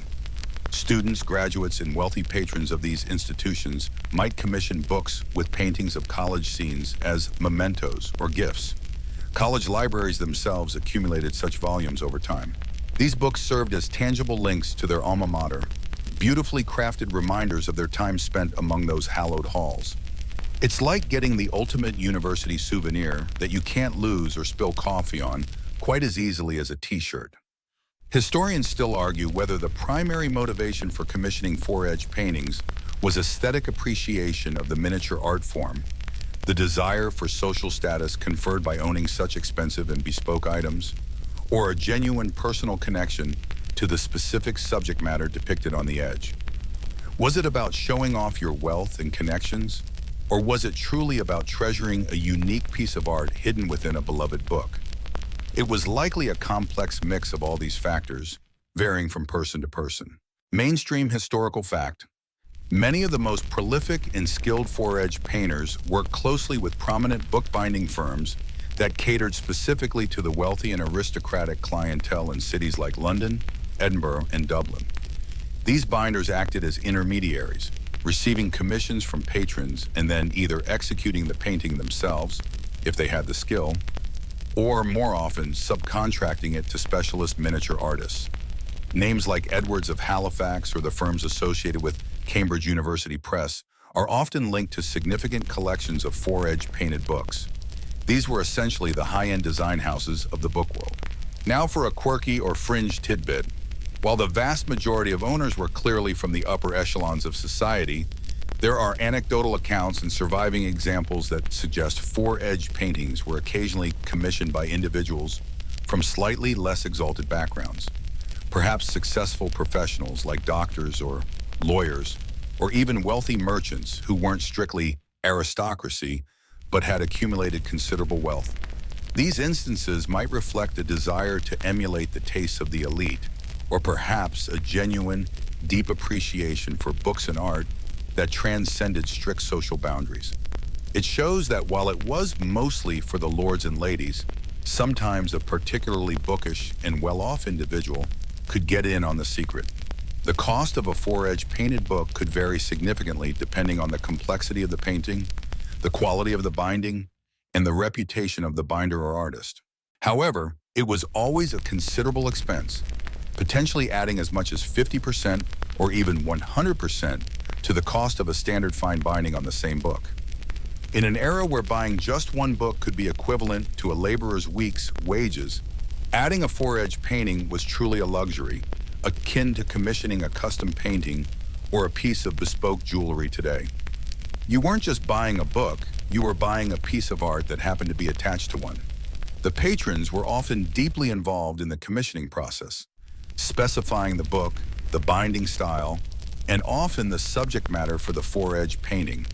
They might request a scene from their favorite poem, a view of their country estate, a representation of a significant historical event, or even portraits, though these are rarer and incredibly difficult to execute on that narrow edge.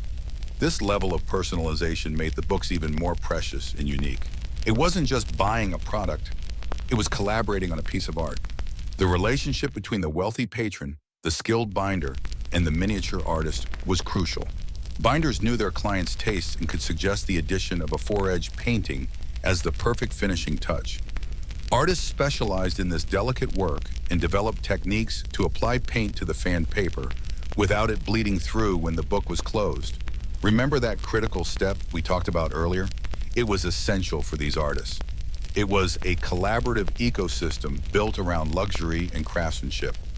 Over time, the popularity of four-edge painting among these elite groups waxed and waned, influenced by changing fashions in book design, economic conditions, and perhaps a shift in how wealth and status were displayed. Owning a vast library remained a status symbol, but the specific ways books were embellished changed. Nevertheless, the demand from this particular clientele was the engine that drove the craft for centuries, ensuring that binders and artists continued to practice this unique, hidden art.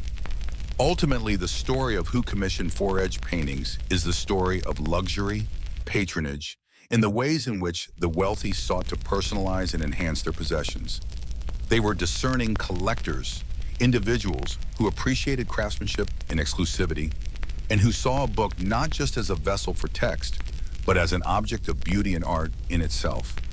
They are the reason these secret paintings exist today, waiting in libraries and private collections to be discovered by those who know to look. It's a quiet testament to their taste and the skill of the artisans they employed. So you've seen the edges treated with color, with swirls, with gleaming gold.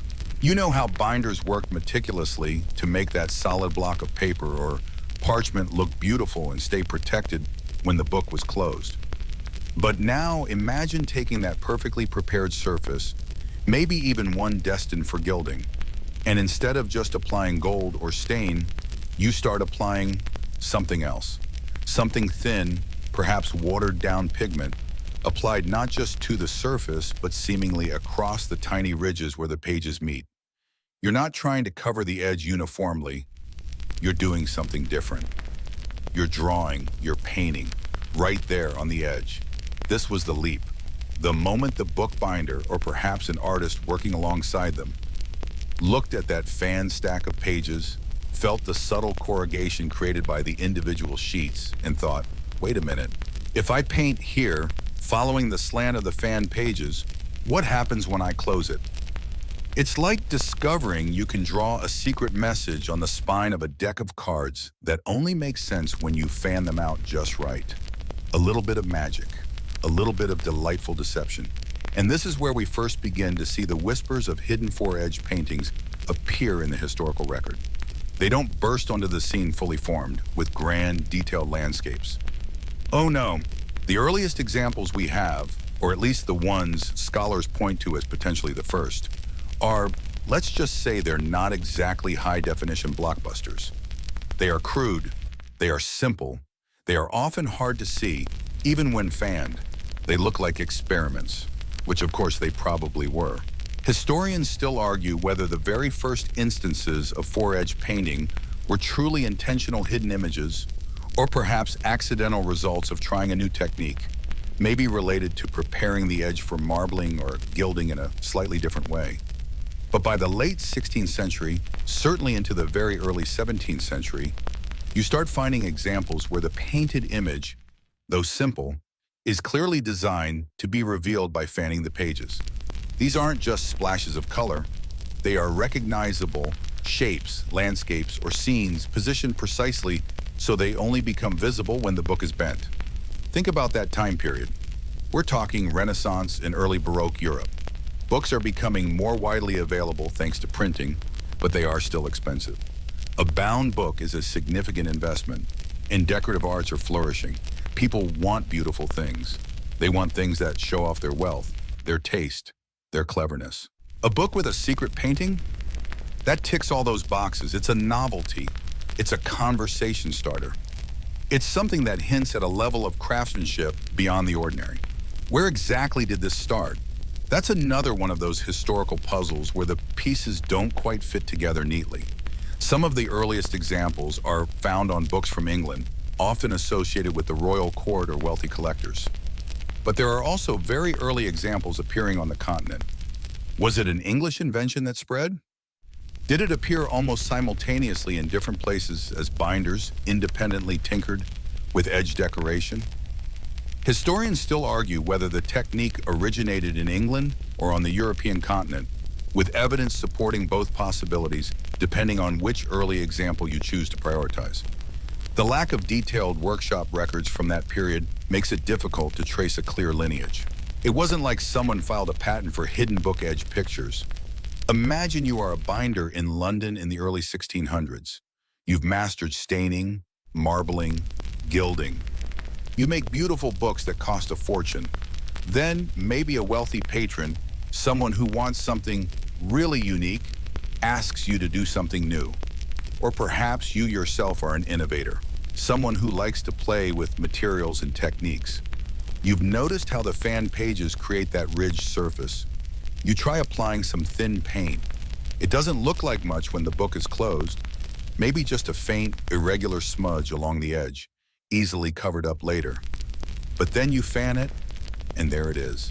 A simple line of hills, the outline of a building, a faint ship on a choppy sea. These early paintings are incredibly fragile. The paint had to be applied thinly so it wouldn't make the pages stick together when closed. It had to follow the angle of the fan pages precisely. And the colors would have been relatively limited compared to later periods. You weren't going to get a full-color masterpiece. Think more like a watercolor sketch. Often monochrome or using just a few simple pigments. The detail was minimal. It was more about the effect, the surprise of the hidden image, than the artistic quality of the image itself. A quirky tidbit about these early pieces, because the technique was so new, binders and artists were still figuring it out. You sometimes see early examples where the perspective is a bit off. The image might be tilted slightly, or the scale might feel wrong. It's as if they were learning by doing, experimenting with how the paint would fall and how the fan pages would translate the image. It adds to their charm in a way. They feel like prototypes, like the first shaky steps of a new art form. They haven't yet achieved the smooth, almost photographic realism of later four-edge paintings.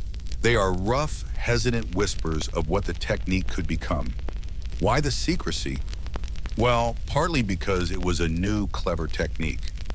If you could do this and others couldn't, it gave you an edge in the market, pun intended, couldn't resist. It was a trade secret, passed down perhaps within a workshop or a family. Also, maybe there was a sense of, well, playful deception. It was a trick. You hand someone a book, and it looks perfectly normal, perhaps with a gilded edge. They open it, read it, close it. Normal book. But then you show them the secret. You fan the pages just so, and suddenly a picture appears where there was none before. It's like a magic trick performed with a book. These early books were often grand affairs anyway. Bound in rich leather, sometimes with intricate tooling on the covers, perhaps clasps made of metal.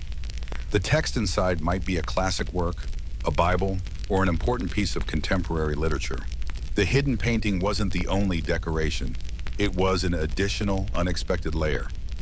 It wasn't usually the primary reason for buying the book, but it was a delightful bonus for those in the know, for those who could afford such bespoke craftsmanship. Imagine owning a book that looked like $1 million on the shelf and then having this secret, private piece of art tucked away inside its very structure. It's the historical equivalent of buying a luxury piano with a hidden champagne cooler in the back. Unnecessary, but very cool if you have it. Mainstream historical fact: the earliest surviving examples of four-edge painting are generally dated to the late 16th or early 17th century. A key example often cited is a binding associated with the English binder William Fletcher, dating from around 1605. While the technique was likely experimental and rare at this point, these early examples confirm its existence and demonstrate the fundamental concept of painting onto fan pages. They are foundational pieces for understanding the technique's development, even if their origins remain partly shrouded in mystery. These early paintings were not always landscapes. You might find coats of arms, a way for the owner to subtly display their family crest or heraldry in a hidden place. Sometimes there were simple floral motifs or abstract geometric designs that only resolved into a pattern when fanned. The complexity increased gradually.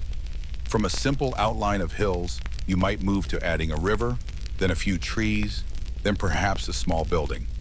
The focus was often on scenes that were relatively easy to depict, with simple lines and washes of color on a textured surface. Trying to paint a detailed portrait or a complex historical scene on those ridges would have been incredibly difficult, if not impossible, with the techniques and pigments available then. The choice of subject matter in these early pieces is also interesting. Why landscapes? Why coats of arms? Landscapes were popular motifs in other art forms at the time, representing idealized nature or familiar views. Coats of arms were obvious status symbols. Perhaps the hidden nature of the painting lent itself well to personal or private symbolism, something the owner could appreciate quietly or reveal only to trusted friends. It wasn't for public display in the way a gilded cover was. It was intimate. Think about the process. The binder would first prepare the book block. The edges would be trimmed smooth, then pressed tightly together. If the edge was going to be gilded, it would be burnished to a high shine. Then, for the four-edge painting, the book had to be somehow clamped or held in a way that the pages were fanned out at a specific, consistent angle. This would create the ridged surface. The artist, who might be the binder or a specialist they worked with, would then carefully apply the paint. The paint needed to be thin enough not to seep too far into the paper and stiff enough not to run. It dried relatively quickly. Once dry, the pages were carefully closed, and the edge was often treated again, perhaps gilded or marbled, completely hiding the painting underneath. The challenge was ensuring the final edge treatment didn't damage or obscure the hidden image. It required incredible precision and understanding of both the painting and the binding processes. It's this dual nature, the visible, often elaborate binding and edge treatment over the hidden painting, that makes these books so fascinating. The outer appearance is one thing, often signifying wealth and importance through traditional means like gold. But the hidden image is another layer entirely. A private whim, a clever secret, a demonstration of a rare skill. It subverts the expectation. You see a grand, formal object, but it contains a playful, personal surprise. It's like finding a hidden message stitched into the lining of a very fancy coat. These early examples are rare because the technique was rare. They were not mass-produced. Each one was likely a custom job, commissioned by someone with specific tastes and deep pockets. Many might not have survived, either because the painting was too crude to be recognized later, or the books themselves deteriorated, or the technique was so experimental it simply didn't work very well initially. The surviving few are treasures, clues to a time when books were not just read, but were objects of wonder, capable of holding secrets within their very structure. They show the genesis of an art form that would later become much more refined, much more detailed, and arguably much more popular. But here, in these early examples, you see the spark, the first hint that the humble edge of a book could be more than just a protective layer or a decorative frame. It could be a stage for a hidden performance. So you've seen the earliest whispers, the tentative strokes on fan pages, the slightly wonky perspective of a binder or artist figuring things out.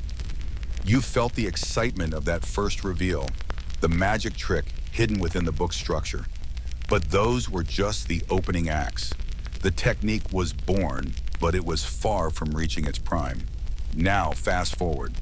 You're moving through the centuries, leaving behind the rough and tumble early modern period, pushing past the refinement of the late 17th century, and landing squarely in the dazzling, often opulent world of the 18th and then the frankly spectacular 19th centuries. This is where four-edge painting didn't just survive, it flourished. It went from a quirky experiment to a genuine art form, one that demanded incredible skill, precision, and patience.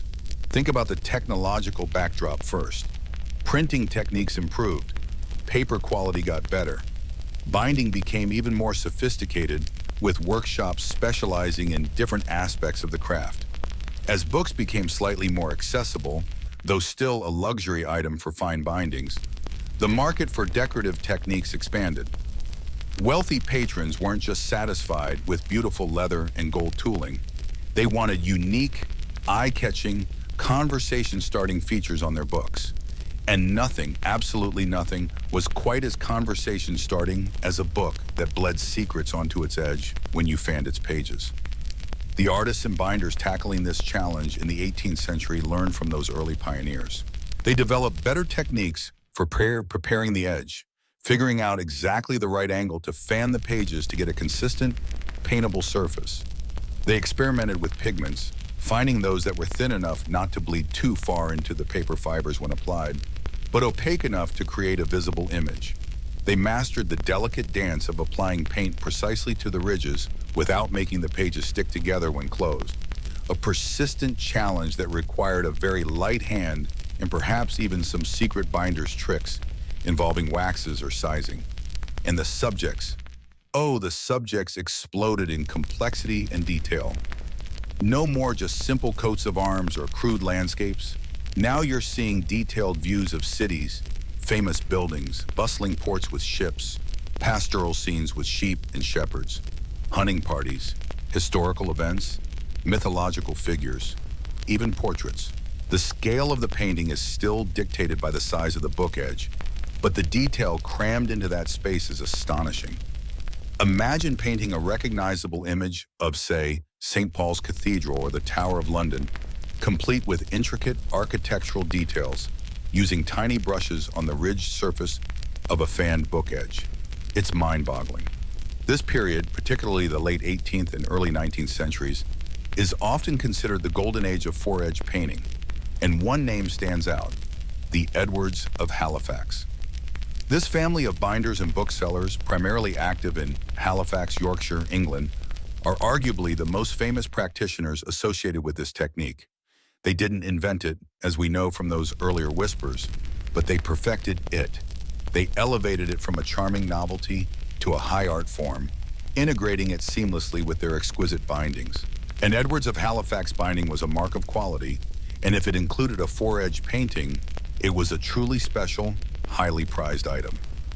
Historians still argue whether the Edwards family were the absolute first to consistently produce high-quality four-edge paintings, or whether they simply became the most renowned due to their business acumen and the sheer volume and quality of their output. But there's no denying their impact.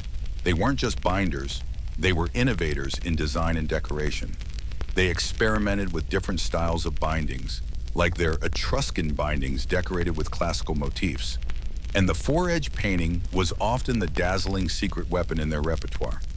The paintings attributed to the Edwards workshop, and it's important to remember this was likely a workshop effort, with binders preparing the books and perhaps specialist artists applying the paint, are characterized by their clarity, vibrant colors, and remarkable detail. They often depict topographical scenes, views of English castles, country houses, or popular tourist spots. This reflects the taste of the era, where landscape painting was popular and owning a book with a painted view of your own estate or a place you admired was highly desirable. But the Edwards of Halifax weren't the only ones. Other binders and artists were active throughout England and elsewhere, though perhaps not with the same consistent output or recognition. The technique spread, adapted, and evolved. And one of the most incredible developments during this golden age was the emergence of the double four-edge painting. Imagine this. You fan the pages of the book in one direction, say from front to back, and one painting appears, perhaps a peaceful landscape. You close the book, its edge perhaps looks gilded or marbled. But then you fan the pages in the other direction from back to front, and a completely different painting appears. Maybe a dramatic naval battle or a view of a different city, two separate images hidden on the same book edge, revealed by fanning in opposite directions. How on earth did they do that? It required even more precision. The artist had to apply the paint so that it only adhered to the tiny ridge created by fanning the pages in one specific direction. When fanned the other way, the paint from the first image would fall into the valleys between the ridges, becoming invisible, while the ridges exposed by the second fanning direction were ready to receive the second image's paint. It's the ultimate hidden in plain sight magic trick. Some workshops even manage triple four-edge paintings, where one image appears when fanned forward, a second when fanned backward, and sometimes a third, usually abstract pattern or color, is visible when the pages are closed and the edge is treated with gilding or staining. This was binder-level wizardry, requiring immense skill and probably a lot of whispered secrets. A quirky tidbit about the double four-edge paintings: sometimes the subjects chosen were deliberately contrasting, adding another layer of cleverness. A peaceful abbey view on one fan, a scene of its destruction or ruin on the other. A ship sailing calmly on one side, the same ship being tossed in a storm on the other. It wasn't just a technical feat, it was an artistic one, adding thematic depth to the hidden art. It feels almost like a form of early interactive art, doesn't it? You, the viewer, control which story is revealed by how you manipulate the book. The cost of these books was, predictably, high. A standard fine binding was expensive. Adding a detailed hidden painting, especially a double one, escalated the price considerably. These were commissioned by the aristocracy, the wealthy merchant class, serious collectors, and institutions. They weren't impulse buys. They were investments, status symbols, and objects of personal delight. Owning a book with a four-edge painting meant you possessed something rare, beautiful, and subtly impressive. You could casually fan the pages for a guest and watch their surprise and delight. It was the perfect blend of intellectual pursuit, owning a significant book, and artistic appreciation, with a dash of playful exhibitionism thrown in. The 19th century in particular saw the technique continue to thrive, alongside the burgeoning interest in collecting rare books and developing elaborate home libraries. Victorian tastes leaned towards detail and often sentimental or picturesque subjects. So you find four-edge paintings of idyllic rural scenes, romantic ruins, famous battles, especially naval ones, very popular in maritime England, and grand public buildings.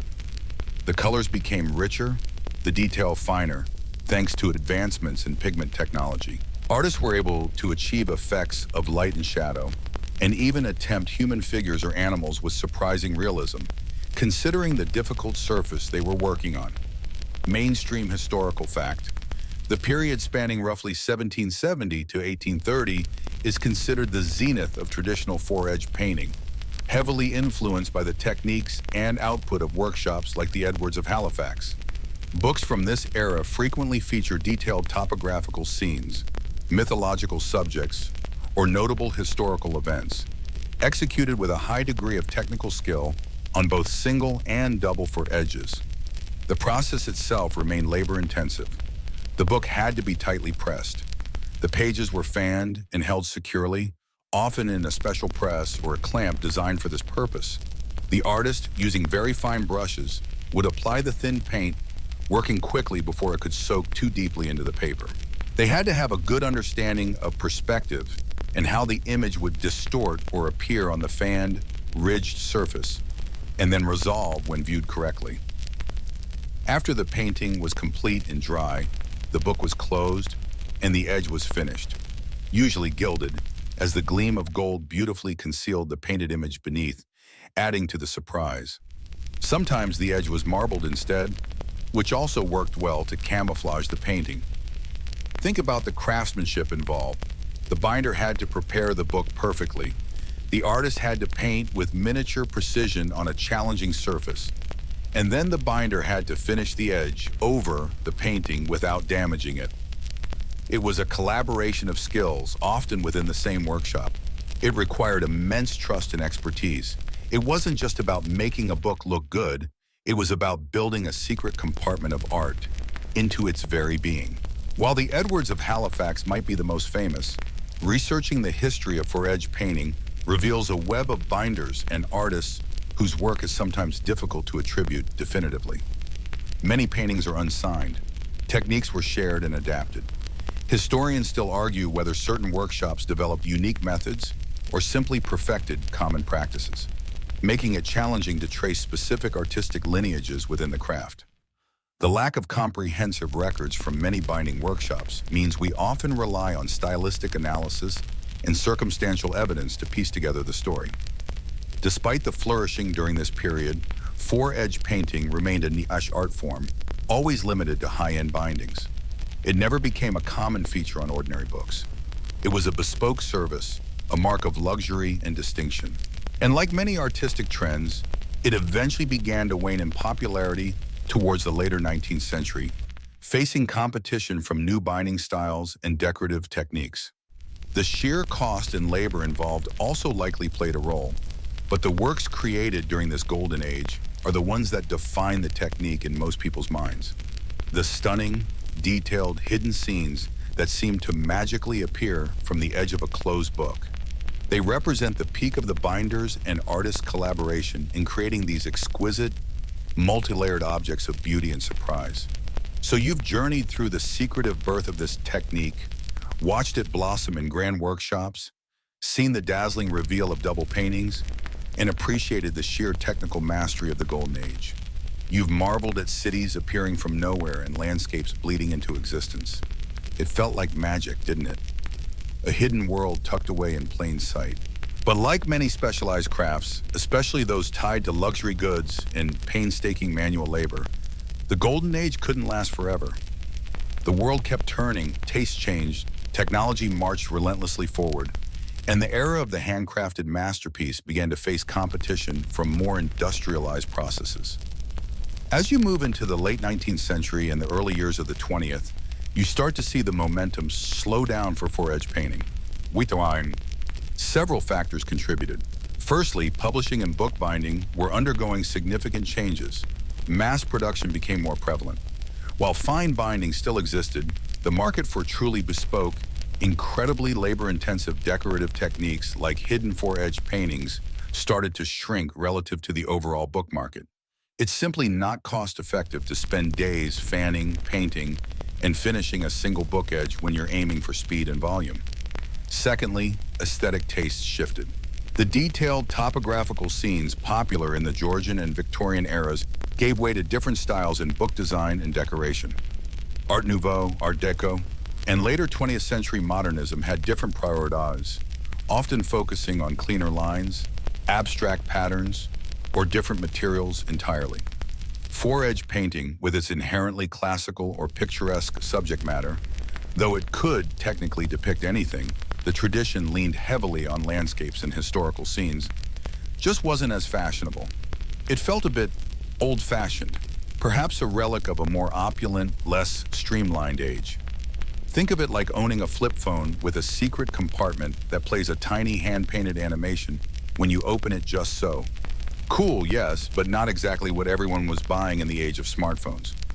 Thirdly, and perhaps most importantly, the skills required were immense and weren't easily passed down or scaled up.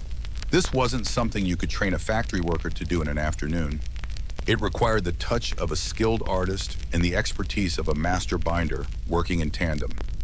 As traditional workshops faced pressure, the pool of people who possessed both the painting skill and the precise binding knowledge necessary for four-edge work dwindled. It became a craft practiced by fewer and fewer dedicated individuals. So four-edge painting entered a kind of twilight period. It didn't vanish entirely, but it retreated from the mainstream and became a very niche pursuit. You'd still find examples being produced in the early 20th century, but they were less common, perhaps less consistently detailed than their Golden Age predecessors, and often commissioned for very specific purposes or by dedicated collectors. It survived, but quietly, like a secret handshake among a small group of aficionados. Historians still debate whether the decline was primarily driven by changing demand from patrons, the rising costs associated with such labor-intensive work in a modernizing economy, or simply the gradual loss of the specialized skills needed to execute the technique to a high standard. It was probably a perfect storm of all three. For decades, four-edge painted books were primarily found in rare book libraries, private collections, or antique shops. Beautiful, puzzling artifacts from a bygone era. They were admired for their ingenuity and craftsmanship, but the creation of new ones was rare. It was almost a lost art, or at least an art practiced only by a handful of devoted souls who kept the flame alive. But here's the cool part, the part that brings us back to the present, or near present. Like many traditional crafts that seem destined for extinction, four-edge painting experienced a revival in the later 20th century and continues to be practiced today. Why the comeback? A renewed appreciation for handmade objects, a growing interest in traditional crafts and book arts, and the sheer novelty factor of a hidden painting all played a role. Today you can find contemporary four-edge painters and binders who are dedicated to keeping this technique alive. They often learn by studying historical examples, poring over the few available records or descriptions, and through trial and error, rediscovering the secrets of fanning, painting, and finishing without making the pages stick together permanently. It's a bit like being a detective. trying to reconstruct an ancient recipe based on tasting the final dish and finding a few scattered notes. Modern four-edge painters aren't just copying the old masters, though many are incredibly skilled at traditional styles. They're also pushing the boundaries, experimenting with new subjects, styles, and techniques. You might see modern cityscapes, abstract designs, portraits of contemporary figures, or even scenes from popular culture appearing on book edges. The quirky tidbit here is that some modern artists are even using subjects that playfully reference the digital age, like pixelated images or QR codes, hidden within the very analog medium of a physical book. A delightful, ironic twist. Imagine fanning a book to reveal a hidden QR code. Though scanning it might be tricky, the process remains essentially the same.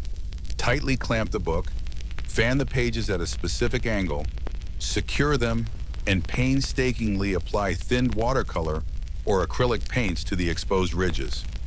The skill is still in making the image appear coherent when fanned, but vanish when closed, with no visible paint on the edge itself or bleeding into the page margins.